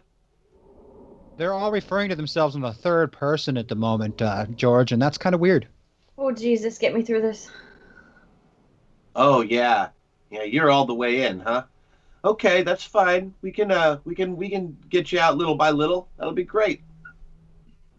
No, I'm actually all the way in on the other side. Oh, good. Why? I'm just saying, the dude I'm piloting is insane. Pilot. I'm pretty sure mine is a little on the edgy side as well. What do you guys These things sound strange, but there's something familiar about what they're saying, George, in some weird way. Okay, you guys are kind of freaking me out here. I thought all these guys back here were crazy. I gotta make sense of. I gotta figure out some way to understand. This is Okay.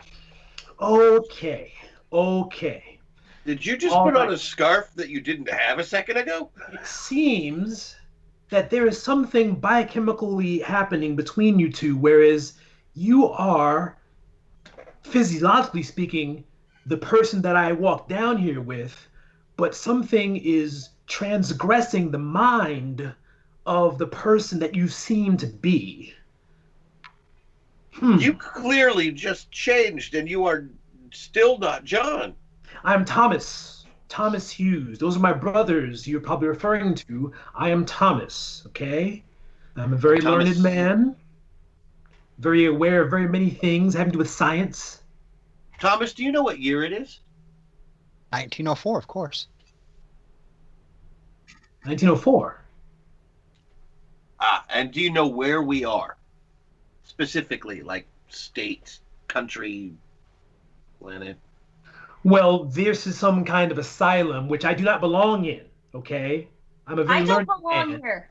Often the very intelligent may seem to be crazy, but it's just because we are thinking of things that are so beyond that of the average person. And so many of the geniuses of our time were thought of as being insane, okay? But I assure you that I am quite sane. As a matter of fact, I'm more sane now than I have ever been ever.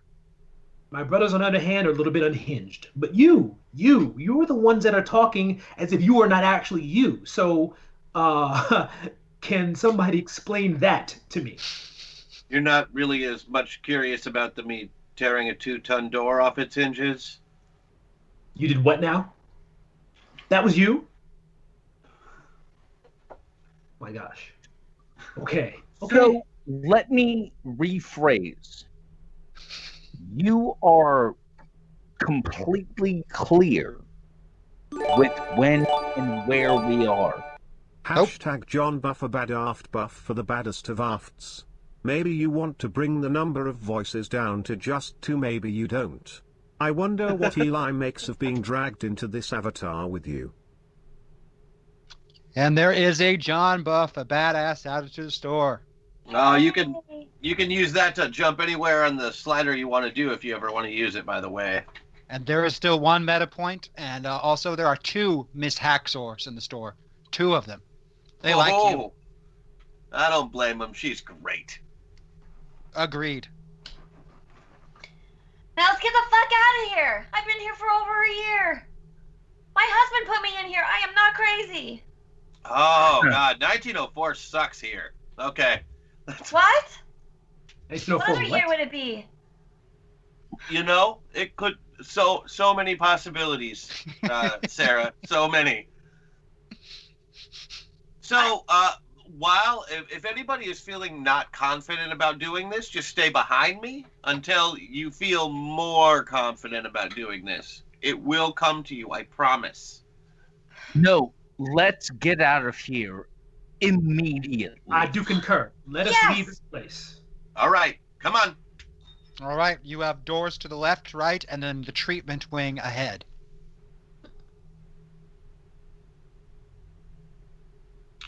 Well, if you are leading this expedition, I would defer to your expertise as to which way we should go. I don't know which way we're going.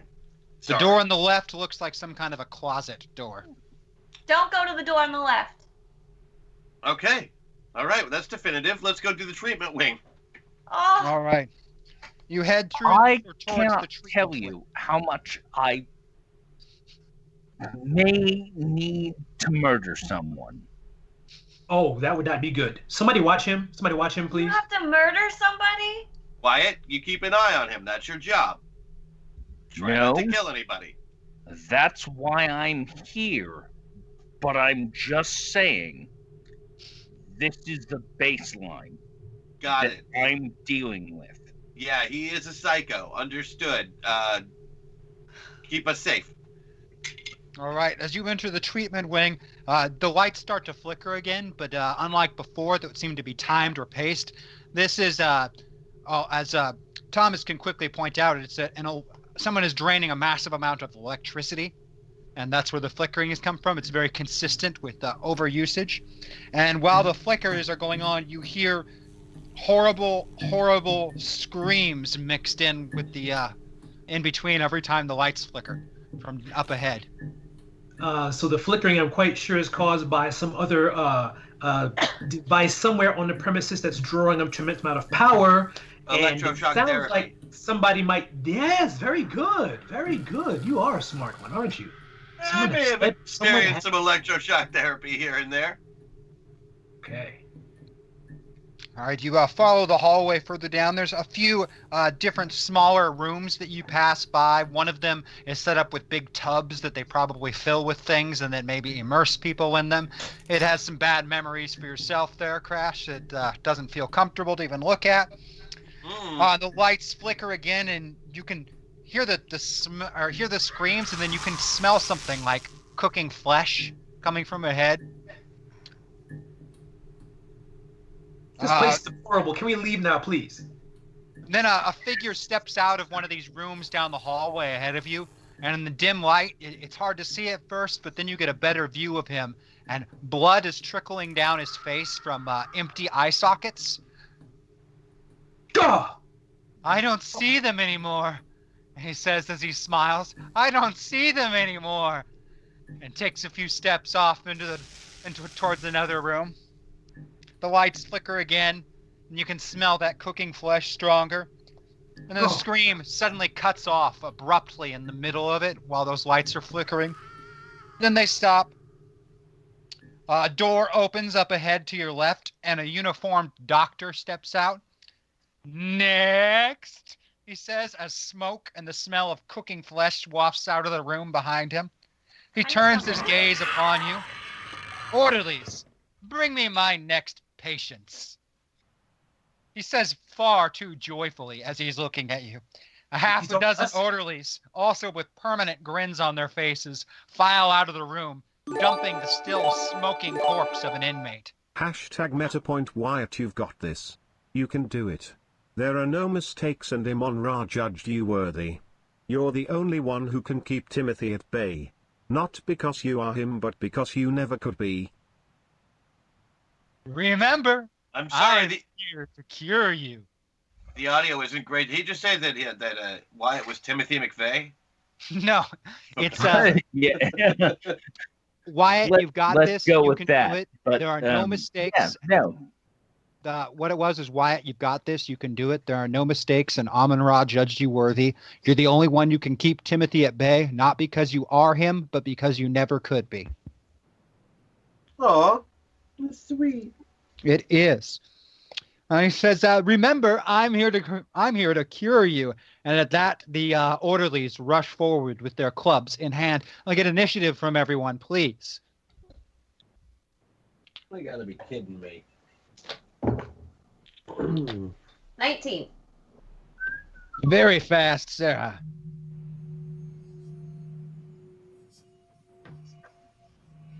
12.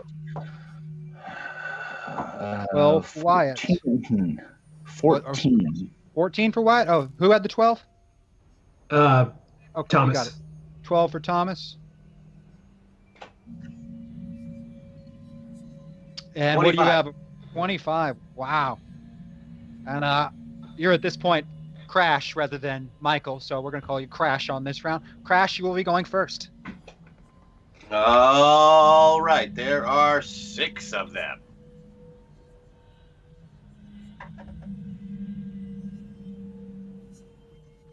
Yes, there are 6 orderlies with billy clubs or cudgels or batons or whatever you'd prefer to call them.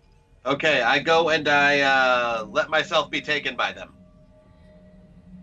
All right, they grab hold of you. Okay. Leading you away. We're going to go to Sarah next. Keep moving, everybody. Keep moving. I'm going to use my buff. All right, one of your buffs. To target all the orderlies. Okay. And I'm going to use my seamstress ability to pull their dresses or their clothes over their face and sew it to the back of them so they can't see. All right. Give me a seamstress check. Good use of Miss Haxor. Woohoo! That's 8s, right?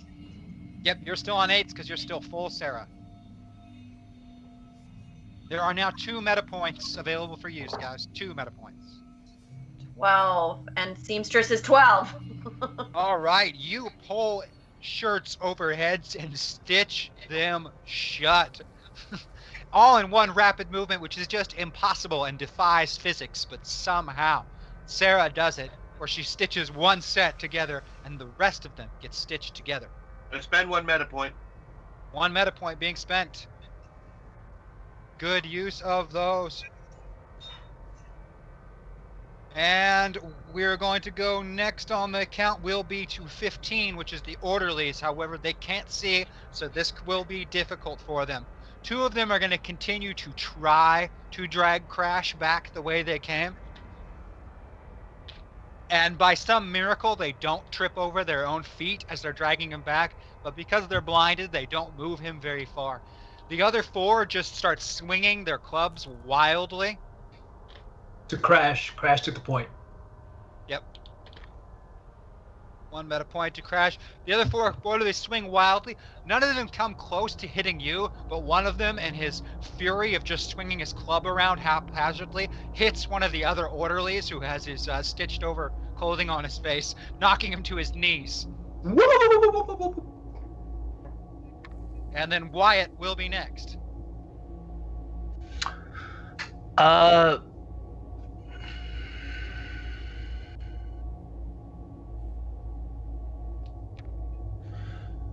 Do I have a boosted?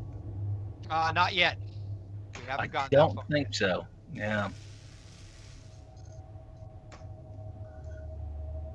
Now, there's one meta point for use, and I still have a system shock and 2 meta meltdowns to use, and they're gonna happen. Okay, well, I'm just going to jump up to whomever was the initial aggressor and throat punch him straight up. All right, give me a fighting check.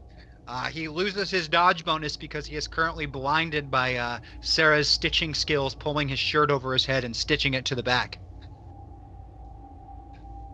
So give me a fighting check, please.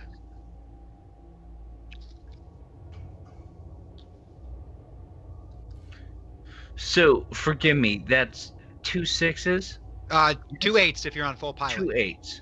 Lovely. Against Wyatt's fighting skill.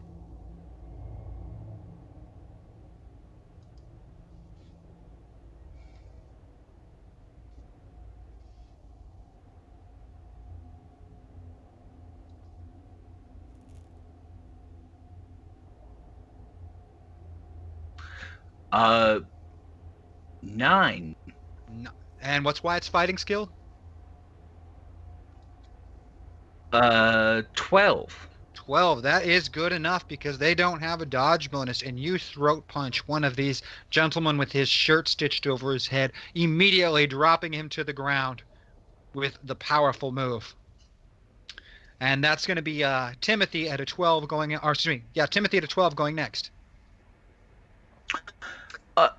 And I would like to sorry, I didn't want to take away from you. You were not done. I'm sorry.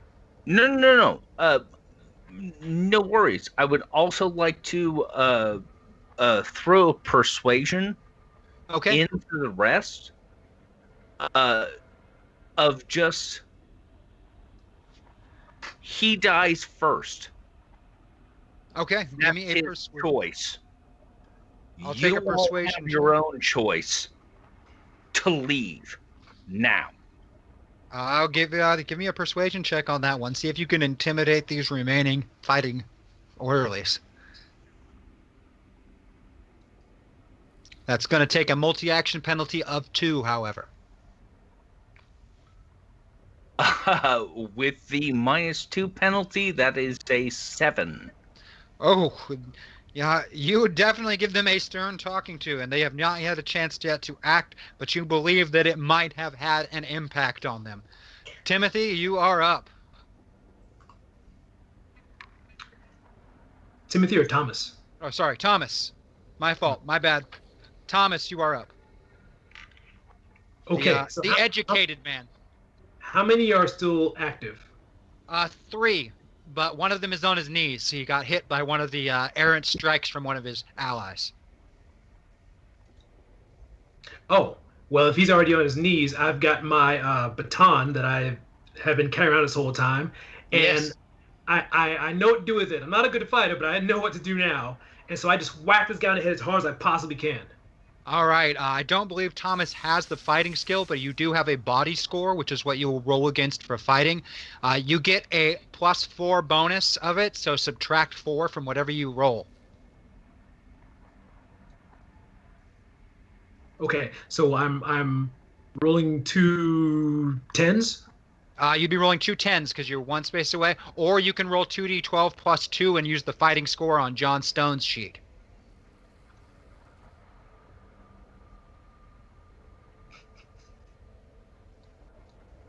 Either way, subtract 4 from what you roll.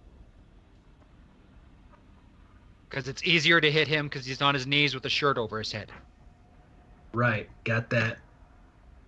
So your choice on whether to roll 2 10s against Thomas's body score at a bonus of 4, or 2d12 plus 2 against John Stone's fighting score with a bonus of 4.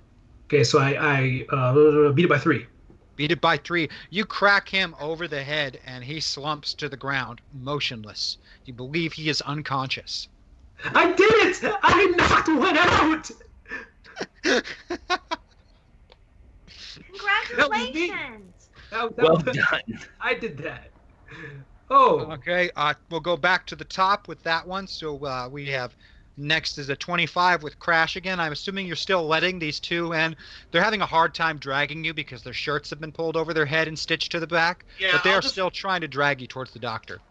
They don't need to. I'll just go to the doctor. You walk away from them straight towards the doctor. I'm here to cure you. Step right in. Heal me, baby. You follow him into the room. There is quite obviously a very old-styled shock therapy machine set up. Oh, I am very, very sick. And I go and lay down on the table. All right, he begins attaching everything to you, and we will go to Sarah Lockwood next while that is going on. Back out in the hallway. Sarah, there are still 2 of these orderlies left. I want to spend a meta point, or I want to move my... You can use your buff to put yourself anywhere on the slider if you want. That's my second. That would be my last that would buff, be your, right? That'd be your last buff, but you can put yourself anywhere. The meta point will only move you 1 space away from full avatar. You know, I'm going Tessa. Full Tessa? Full Tessa. All right, buff used. You are now full Tessa, not Sarah. Crash, what the fuck are you doing? Get out of there! I scream. Trust me, this is going to help us get out because I'm very sick. This is not like back at home. It's very crude technology. You've missed a few things while I was away, sis. Trust me on this. Does he know what he's doing? There's two left with their... Yeah, but their shirts stitched over their heads. I'm just gonna walk up to them and knock their heads together. All right, give me a fighting roll, please, Tessa. That is my sister.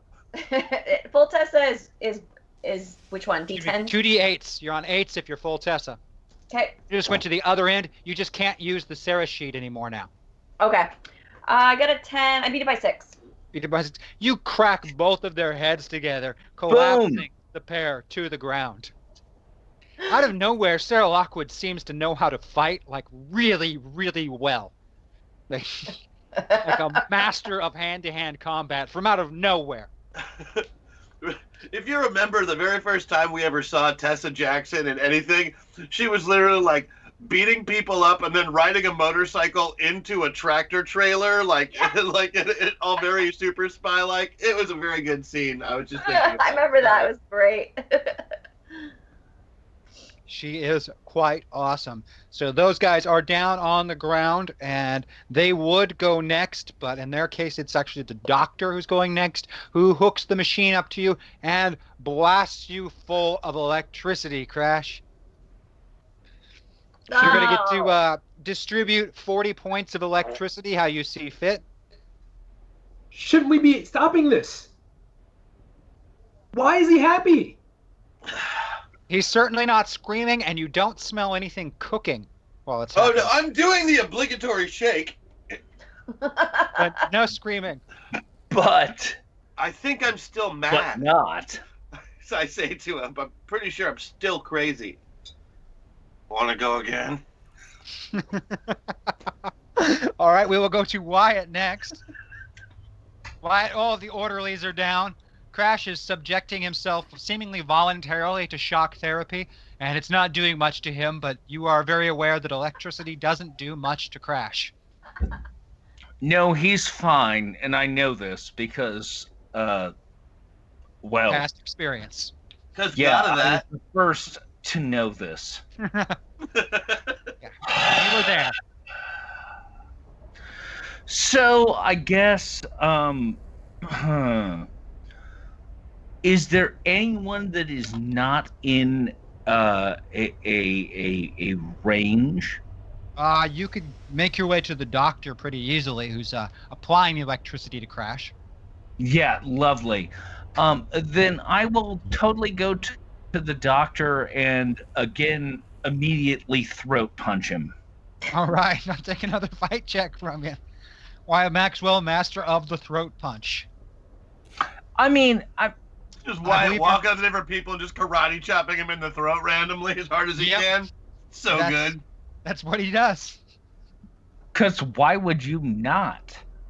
Good grief. No, dude, I punch everything, so I'm totally into this. Give me that fighting check, please. No, I know. I don't have your building punching panache, but that will be punching is so much cooler.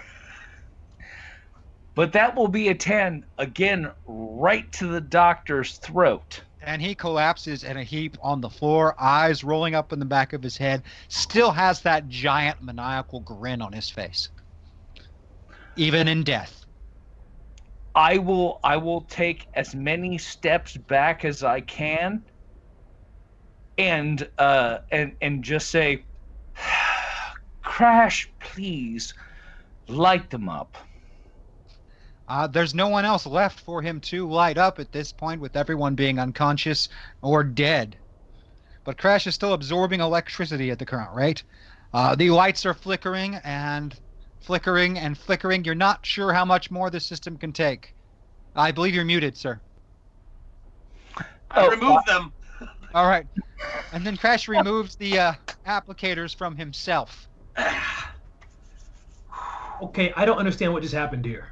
Well, we got attacked by a bunch of orderlies to try and make us do electroshock therapy. I volunteered for the electroshock therapy and then took some of it.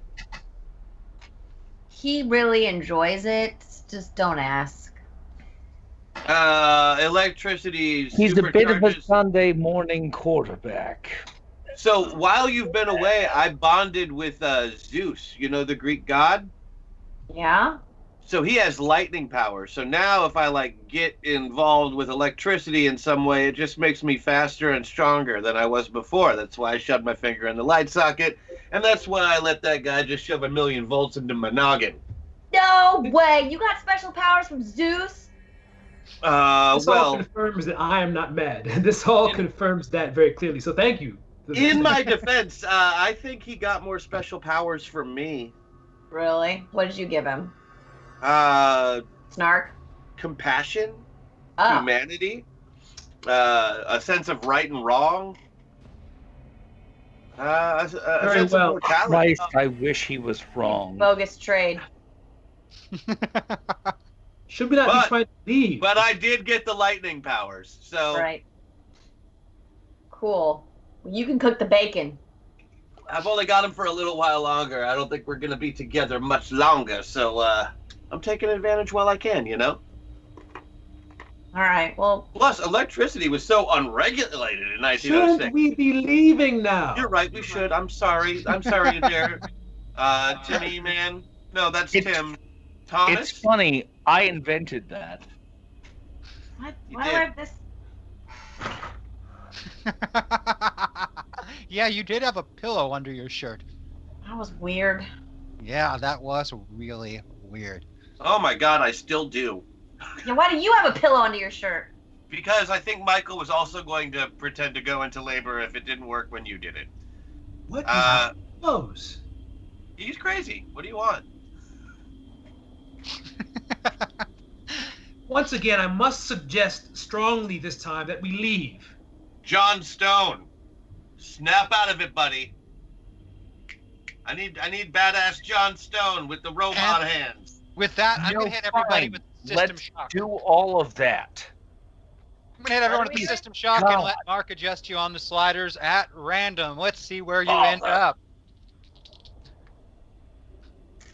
I was waiting for that moment just to do it.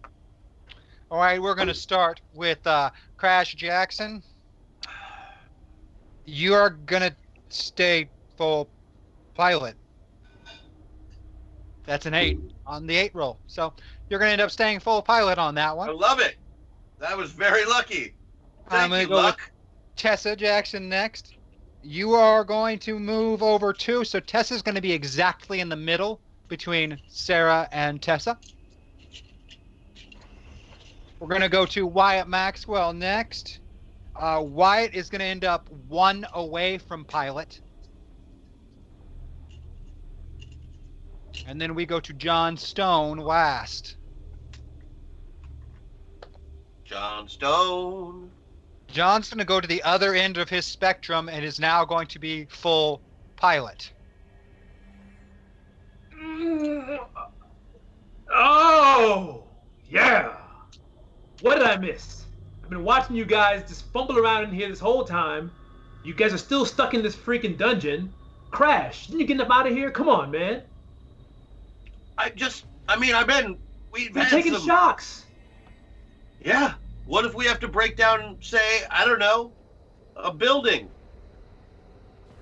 Because I'm pretty sure I can take down a building right now. I won't, though. How about we get to the bottom of this like we're supposed to in the first place and get out of here? Yeah, I'm in.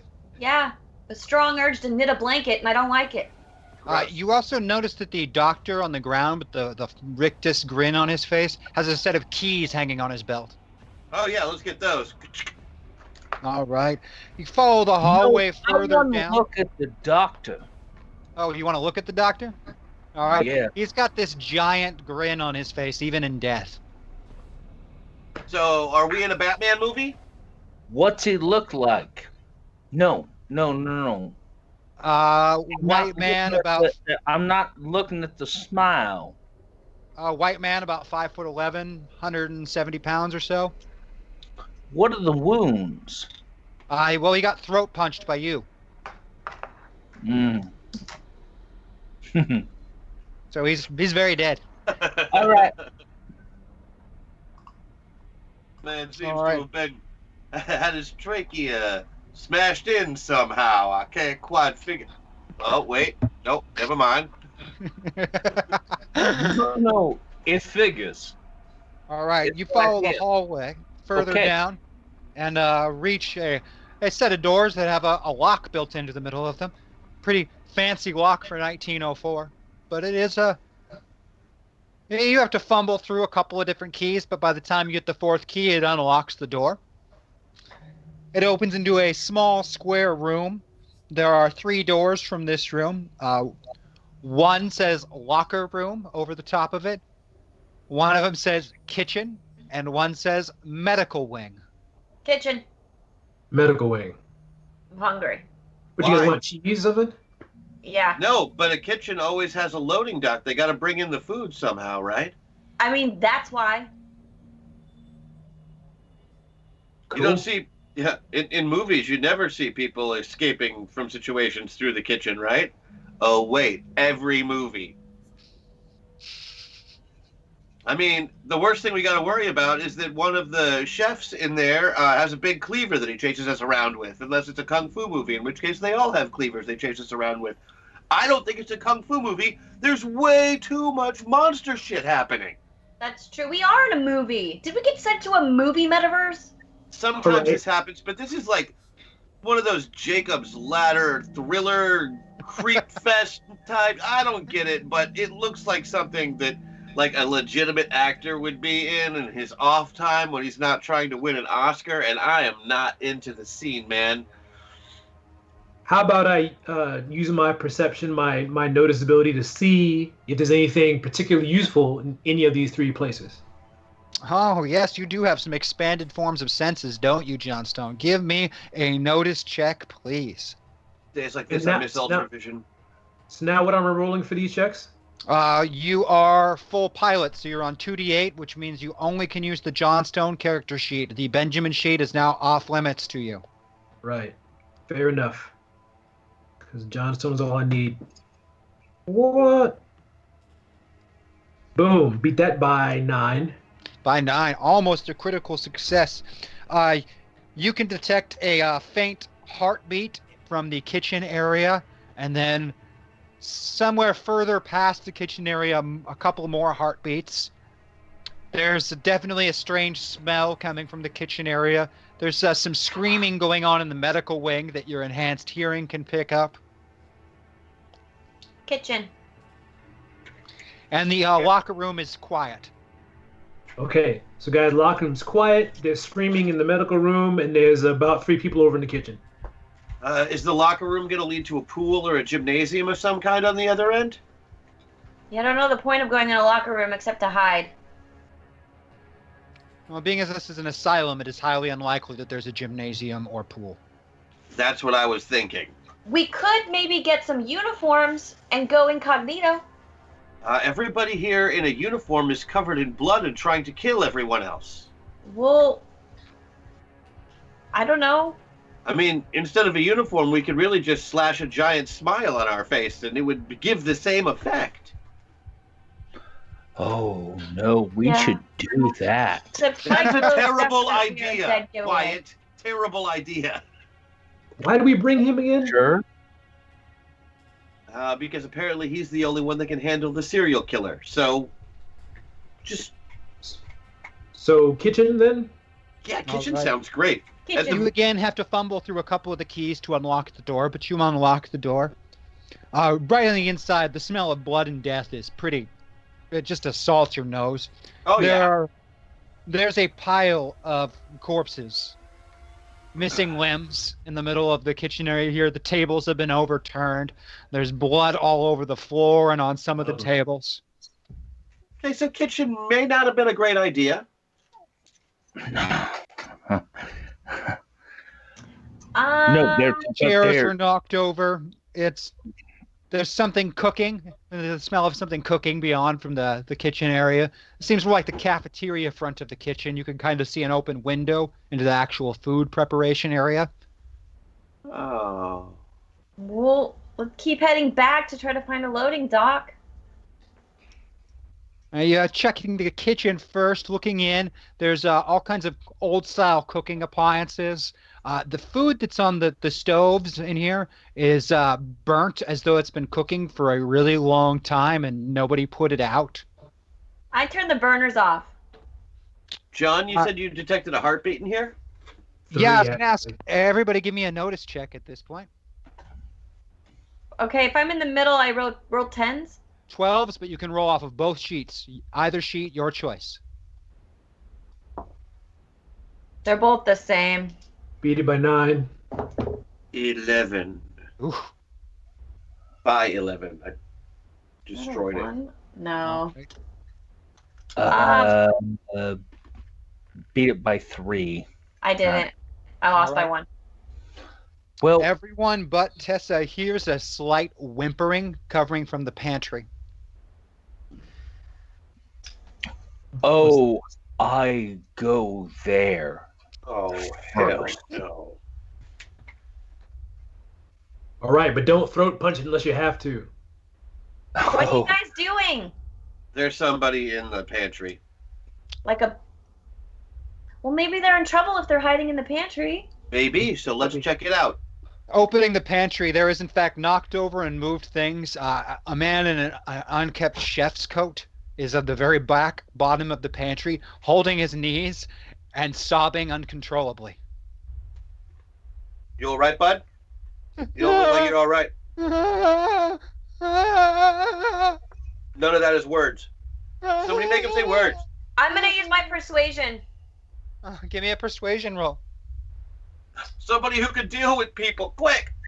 What do I roll for that? 10s? You'd still be using, I believe you're in the middle, so you're 12s on everything. Oh, God. Somebody please. I beat it by 3. Beat it by 3. You kind of comfort him and get him to stop whimpering and climb out from his little hole behind bags of flour and dry beans. Tell him it's okay. I'm not crazy. It's okay. And the doctors, they went crazy. Yeah, they went crazy. Everybody went crazy. Yeah, we have to get out of here. The surgeon, The surgeon, he's cutting people to pieces. The surgeon? Why would he do that? He's cutting them to pieces. Is he putting it in the stew? I don't know. I heard him coming in when they were preparing the meal, and then the screaming and the blood, and I hid. I hid in the pantry. I hid. How do we get out of here? Where's the out? There's a loading dock that way. Okay. Thank you. But you gotta have keys. Who has the keys? One of the doctors had the keys. Jingle, jingle, jingle, jingle, jingle, jingle. Yeah, those keys. Those are the keys. Yeah, you got the keys. Oh, okay. It's on that. Okay. Well, do you want to come out with us? There's still crazy people trying to murder other people, so you might want to leave. Yeah. You're not crazy people? Oh, no. I'm apparently the Archangel Michael. Which is, Wyatt. I'm guessing PTSD related, so... Yeah, come on, we'll be fine. One of you please hold me back. Yeah, absolutely. How hard? As much as you can. What does he want? He wants someone to hold him back. Can we feed him some of the stew? Is that a murderous type of urge? Feed him the stew. Feed him the stuff. Yeah, and okay, I grab him by the back of his waistband and kind of drag him back to where I am, and then I just lift a little bit to give him a little, all right, you've got a hold of Wyatt. Maybe snap him out of that murderous urge by a knot wedgie, where like we're not pulling it up there, but definitely hiking to the front comes to the back, and it's like, whoa. Yeah, you give him a solid tug. You feel the urge abate for just a moment, Wyatt, but it's still there in the back of your head. But stay with it.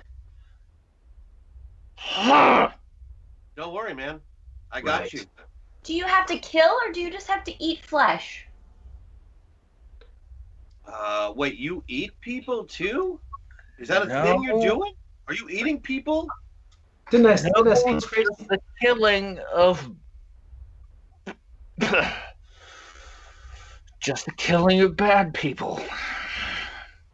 Can you stab a dead body, and will that work? Because there's lots of dead bodies around. You could have at it. We can try. Hashtag MetaPoint follow the light through the dreams and disasters, as they say in Owl City. Oh, wow. We now have 5 meta points in the store, guys. 5 of them. Couldn't be a better time for them. If you need to move on the slider.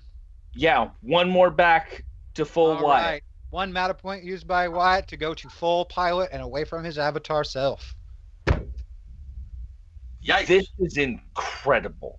That still leaves 4. Can I let go of your underpants now? Yes, please do. Good grief. This is nuts, though. I mean, what's nuts is that this guy is an avatar on this metaverse. Yeah. I don't know how we're... Maybe he's destined to axe murder somebody important. Who knows? Yeah, clearly.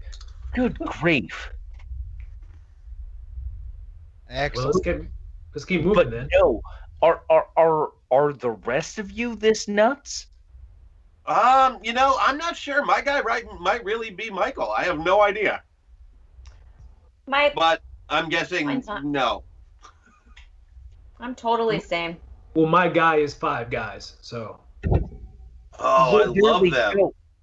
Okay, well, I'm just saying my guy is stone cold nuts and will murder everyone and anyone unless we keep him bottled. I can cold press like 20 tons. I've got no problem holding you back, bud. I'm going to use 1 meta point to go 1 towards Tessa. All right, 1 meta point and moving 1 towards Tessa on the pilot scale. All right, Tessa has a little more say in this one now. Thank God. You'll be rolling 2d10s on Tessa's sheet and 2d12 plus 2 if you want to use something off of Sarah's sheet. Okay. I'm pretty sure it's only +1. Oh, +1? Yeah. He would be the authority. That's as bad as it gets. I was like, ooh. 2d12 plus 1 is as bad as it gets right now. All right, we got the keys to the loading dock. Let's go. Before Wyatt starts turning back. All right, you move out of the kitchen area and into a bigger back storage area. Someone has converted this into something else. There's a big slab of a table that's been wheeled back here, like a medical table, and there's a set of implements next to it. The table and the implements are covered in blood and gore. And then there's a privacy curtain hanging up in the back behind it that someone has wheeled in on a nice little ring setup. You can hear a low moaning coming from behind the privacy curtain. God, more people?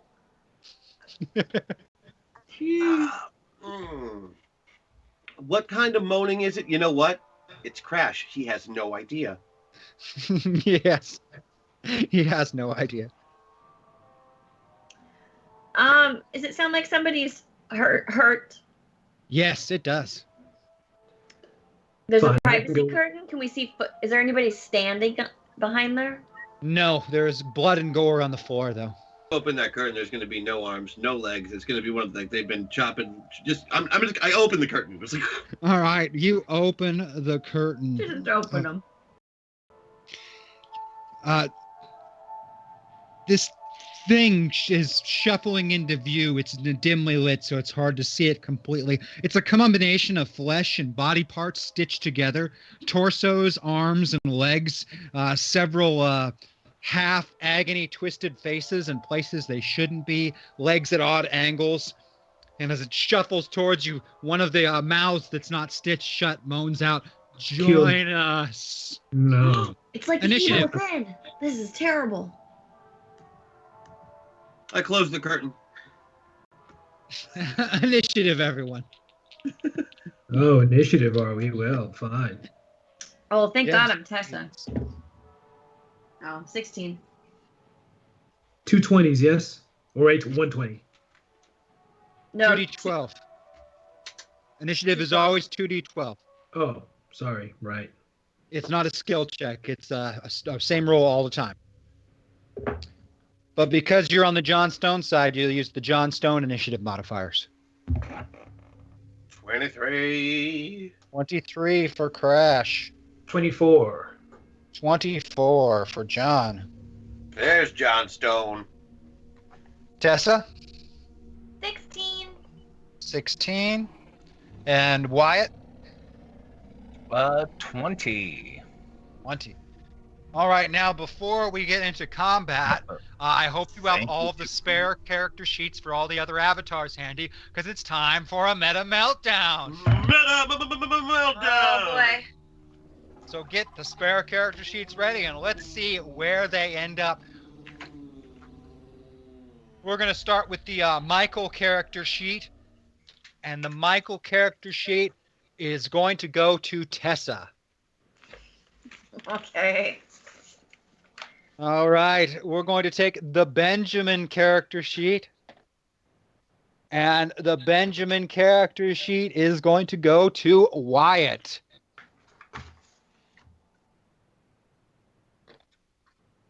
We're going to take the Timothy. Okay. Yep, we're going to take the Timothy sheet, and it is going to go to John Stone. Of course. I knew this. That's like. And the Sarah Lockwood sheet goes to Crash Jackson. Okie dokie. Thanks, bro. We're just swapping. That's right. So we're in full avatar now? Well, if you're already in full avatar, you're in full avatar. But if not, you're wherever your place on the slider doesn't change. Just the avatar you're in is temporarily changed. Oh, okay. So if you were full pilot, you're still full pilot. And if you were full avatar, you're still just in a full different avatar. spot in the room because you're in a different body. Okay. Okay. All right. So Crash is still first. So Crash will still be going. Oh no, sorry, John is first. My bad. John, in the body of Timothy, you are first. Okay, so I have Timothy's abilities, but I'm John in my head. Well, where are you? Full pilot, or where are you at on the slider? I was full pilot. All right, so unless you use a meta point, Timothy's abilities are outside of your access point because you are full pilot. But you have 3 meta points, so if you want to use a point to go towards Avatar, you could and gain access to Timothy's abilities and personality. Oh no, that's cool. So I am fully John, but I'm just in Tim's body. Yes, you just moved where you were in the room. Lovely. All right, very cool. And I'm first, yeah? Yes. Boom. All right. This is what else is in this room? There's a variety of like storage bags and boxes and like containers for holding dry goods. There's also a wash basin on one side of the room and some kitchen equipment. Kitchen equipment? Yeah, like a meat grinder, a cleaver, some basic like tools for like a paring knife, a tenderizer, all kinds of things like that. Screw all that. Static charge, baby. Static charge. All right. Give me a shooting test for static charge. Shooting. All right. Bang. 2 8s, right? Or yep. You're still on 2d8 because you're full pilot and using John Stone's shooting skill.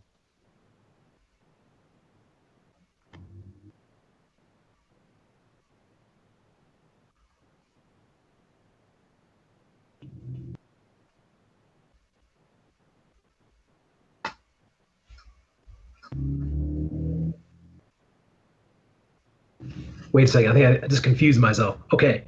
I do it all the time. It's okay. I'm sorry. Am I Benjamin? You are in Benjamin's body, but wherever you're at on the slider is the slider you're in. Yep. Good grief. Just now reading the sheet? Yeah. Now, is he Benjamin or is he the last guy I was when I was in him? Well, are you where are you at on the slider? Are you full pilot still? Yeah. Yeah, he's full pilot. So it would actually be Thomas as the personality that Benjamin is in right now, but you are full pilot, so that's not going to be relevant to you. Okay. Thank you. Except from a hit points. From a hit points and physical person standing. You're in that body. So what was the roll there on the shooting test, Johnstone? Beat it by 15.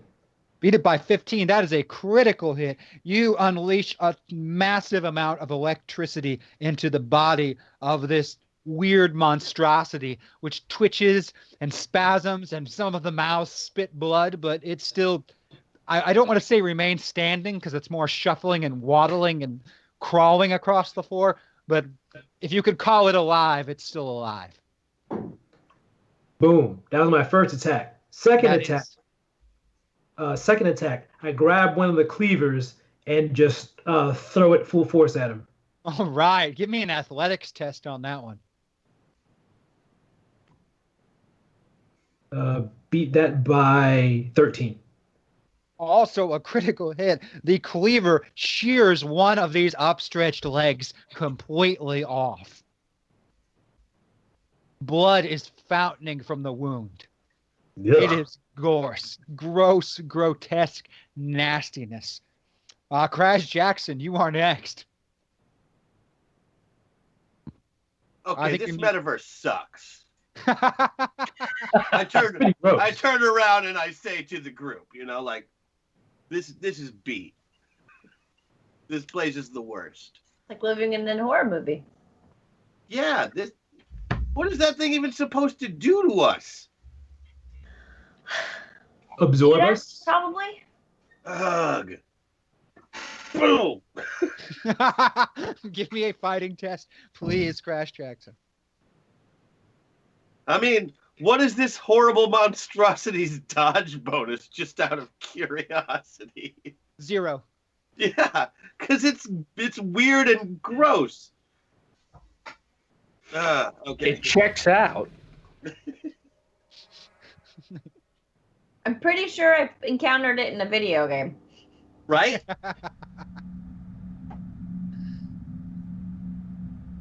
Okay, I beat it by 11. Another critical hit, the third one in a row.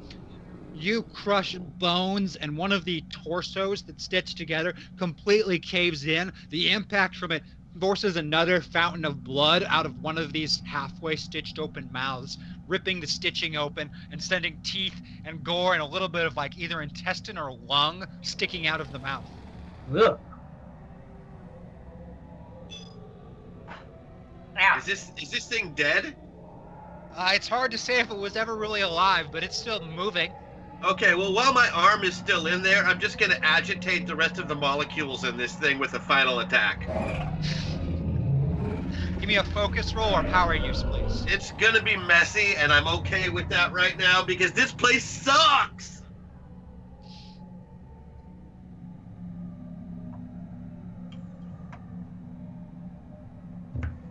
Nine. My power usage is 16, so I almost beat it by 7. Beat it by 7. Beat it by 7. What is my... You have a +7 bonus from Patreon. I am very tempted just to blow this thing all to shit right now and use that bonus. I think I will. It is that time. Ba-boom. All right. You use it and inflict another critical hit, agitating the molecules to a point of extreme rapid activity. The entire corpse monstrosity bursts, showering all of you in gore, blood, and bits of body parts. May But God be it's with you. not there. Oh, I will, and at the last second, I will remember to defriction my own body. Just yours? It's a All last second reaction. So everyone except for which body are you in? Sarah. Yeah, everyone except for Sarah's Lockwood is covered in gore and grime and body parts, intestines, and worse. Gross, Crash. Dust won't even stick to me right now. I hate you with every fiber of my being. Oh yeah? Am I worse than this place, Wyatt? Am I? And after a few seconds, things shift and you find yourself back in your avatar's bodies that we were in initially. Oh! Yay! And now you are covered in grime. Good timing. It smells like blood and poop. It's awful. This is somehow still worse. Please hold me if I try to get murdery. That Will do. thing, whatever it was, after it appeared, the cook who had been following with you in the middle of the combat ran away absolutely terrified. You're not sure where he went to. I don't blame him. He went to a certain death off screen, is where he went. What's next in this fun house of horrors? Hopefully, beyond a loading dock. There's a set of big doors built onto a ramp beyond That might this be what mess we're of a looking for. corpse. Go through the doors. They are locked. I used the key. You go through a couple of keys. While you're going through keys, you all start to smell gas from the kitchen in the air wafting through. Okay, nobody make any sparks. And then you get the doors open. And you Crash. can give me a notice checks. Where am I on the thing? You, I believe, should be using 10s. Okay. And we're using 12s or 8s. You are full pilot, so you're going to use 8s. I beat it by 2. Beat it by 2. I beat it by 13. Oh, I beat it by Beat it by 6. 7. all of you, for the most part, hear someone speaking from in the kitchen. Wyatt, you get it absolutely clear, word for word. I know what I have to do, and then the sound of a striking match from in the kitchen. I want initiative on this. Yes. Absolutely. Initiative. Let's see who can make it out the door before the place goes up.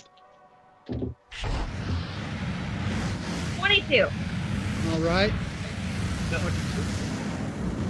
No, I mean I want to act while he's speaking. Oh, okay. Well, I've got his I guarantee my reaction time is better, so I'll roll off for you with it. Just what are you getting? What'd you get? I know we have 22 on Sarah. Well, slash Tessa. Yep. Tessa had a 22. Just use my Patreon 19. bonus. That sucks. 19 Oh, for that's John. good, though. 10 and 7, 17, 27. 27. And what did you have there, Wyatt? 16. 16 and 27 for Crash. All right. Well, I'm believing Tessa, John Stone, and Wyatt were leaping out the door to try and not get blown up. Was the message I got from them? Yeah. Just clarifying before we get into the narration. Okay. That and then Crash. What is it you were doing? I am putting that 40 points into speed. Excellent. To take extra actions. I'm going to convert them each 10 points into an extra action. All right, you gain 4. Oh wait, 40, but it's 8 points per extra action. So I gain 5 extra actions. Yep. And I start moving them away from the building. All right. As all of you are moving to leap forward, Crash rapidly somehow moves all of you one by one away from the building, like a speedster from a comic book or something. And then fire fountains out of the opening loading dock from an explosion in the kitchen as the building is ablaze. Now, Mark. Speed Force? I'm sorry, I have to. A little bit. All right, Doug. And getting out. Yes. Hey, Mark. There you go. You know, if I would have had the presence of mind, I would have just stopped the explosion from happening. But that place sucks so bad. You're out in the courtyard, which surrounds this whole asylum facility. And you had expected for a moment maybe to be like blinded by sunlight since you've been indoors with no windows this whole time and just electrical lighting. And that's simply not the case. I mean, though the sun is out, it is truly out. It's blocked as though there's a full eclipse happening. Mm-hmm. Except moments go by and it remains. Whatever's in front of the sun doesn't move. Good news, everyone. This whole world sucks. Blocking the light. Groundhog's Day, but with dead people. There's the smell of smoke coming from far away, and the light that you do see is a distant city, some of it on fire. The whole city on fire? Weekend at Bernie's, That's what it but looks not like. sunny. Can you make a mind roll, Tessa, to see if something registers in Sarah's memory, since you're still not full pilot and you have access to her memories at the moment? What do I roll? Going to be rolling against 8s against your mind score. 8s against my mind score. Okay.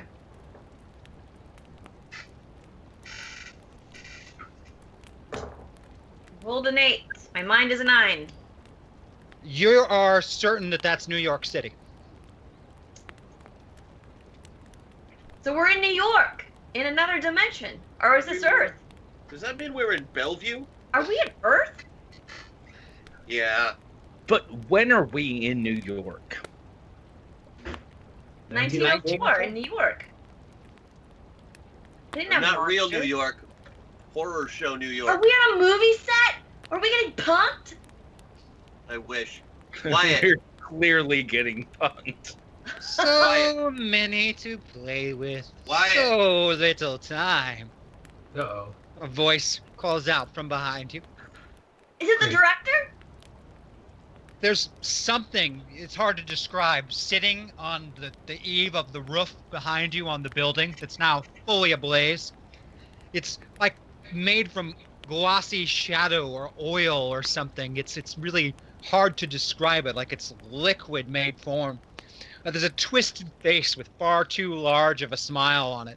Run along, little two souls, run along. They're waiting for you. Wyatt.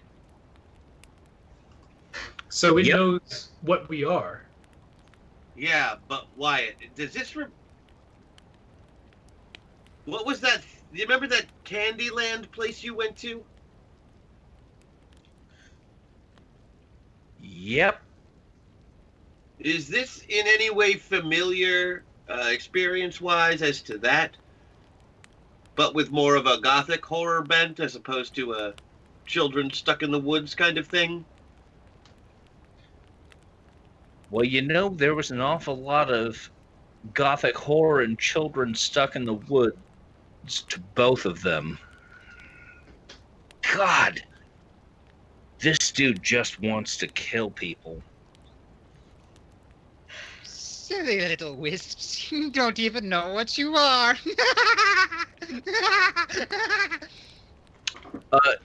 Okay, I don't know about him, but I want to kill his laugh.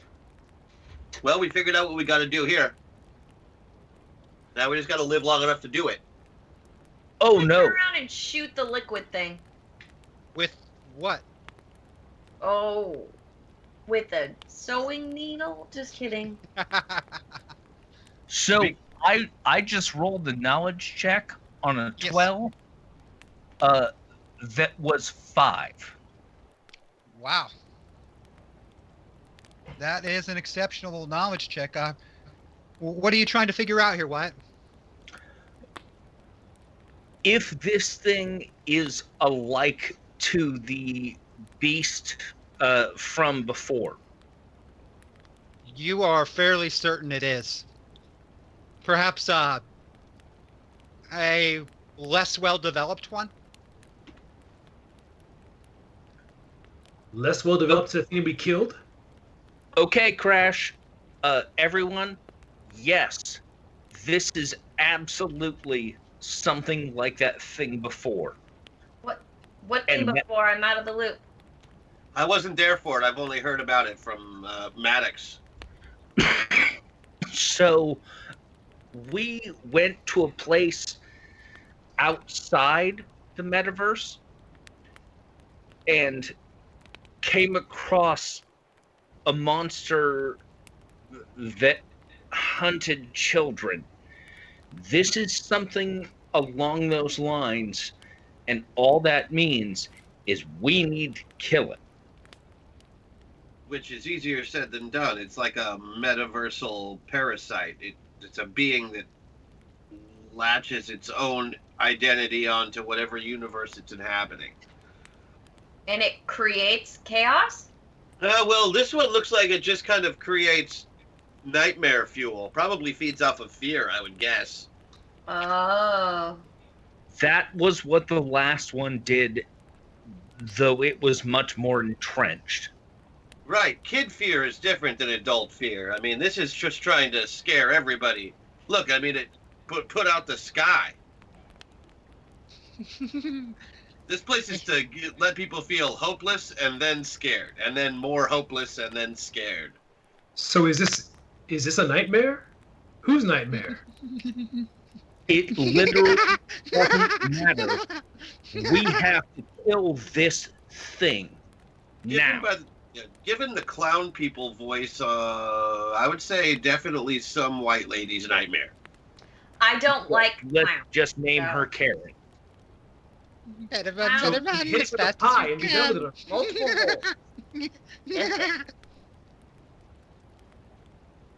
holes.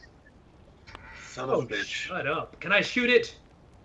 With a static charge? Yeah. All right, give me a shooting test.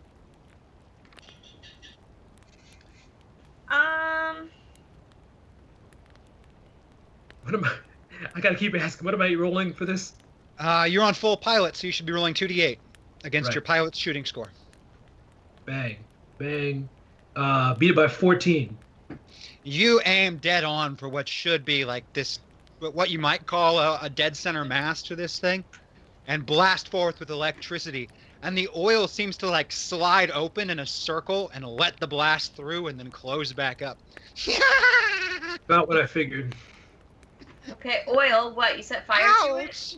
Wait a minute. Hurt. Why is that funny? Bad guys No, always laugh. why is that funny?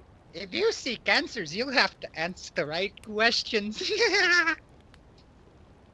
What are Why you did you laughing bring at? us here? Why is he laughing? I don't understand him. Why did you bring us here? I didn't bring anything. Why is that funny? The bad guys always laugh, Crash. Don't you know this? No, they don't. That is Isn't cliche. everything funny? Your mom's funny. Really? What? No, I can't take this thing seriously. I'm sorry. It had me until the laughing. I mean, I Hey. was freaked out, but that doesn't make any sense. Thing in the air. Like What Loki. do you want? I am eating. It's good. There's so much for all of my kin here. Your kin? Wyatt? Stop laughing. Wyatt, So what this kin? this is wild, but it's got what was written in the air. Pardon? No, there's nothing written in the air. The sun is just blocked out as though from an eclipse that isn't moving. Okay. So I'm going to try to use my watch to negate that hit and see what's in the air. What hit? No one got hit with anything. That's totally fine. I'll still use it. That didn't work. All right, monster guy. Whatever your name is. Chuckles. Chuckles. Yeah, that's actually, it's appropriate to laugh at that time. That made sense. I said something that was somewhat clever. Laughing is appropriate. Good job, Chuckles. You did something right. But you've also done something wrong. You see, because if everybody here in this world is like this, then I have no reason to keep this world off and just making this whole place scorched earth. So you better pray when I go out and look that there's something to salvage. Because otherwise you're going to be eating nothing for a very long time. There's so much more to eat. You can eat my husband. His name's Franklin. No, there's only so much to eat because I'm letting there be enough to eat right now. If this place is unsalvageable, I'm going to turn this place into dust. You can guarantee that. Look and see. Look and see. No, you look and see. Investigate. What can I do? All right. Everyone, I want to thank you all for joining us for another episode of Masters of the Metaverse. That's all the time we have for today's episode. I'm really glad you all tuned in tonight and joined us. Join this same cast as we come back next week for further adventures and to see if maybe Crash can find something worth salvaging. We love you guys. Make sure you check out ZoeCon happening next weekend. Register. Check out. There's going to be a schedule of events coming out soon. You might even be able to see some familiar faces there. Everyone be safe. Take care of each other. Look out for each other. I love you all, and I'll see you next time.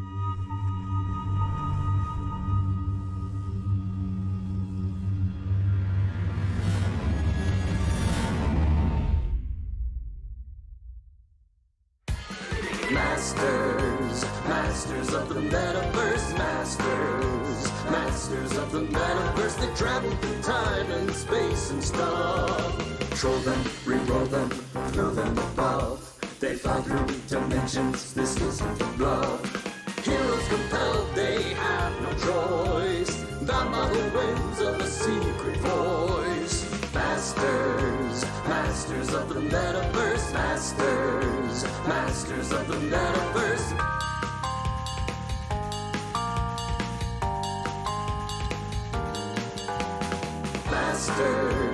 Masters of the Metaverse, masters of the Metaverse.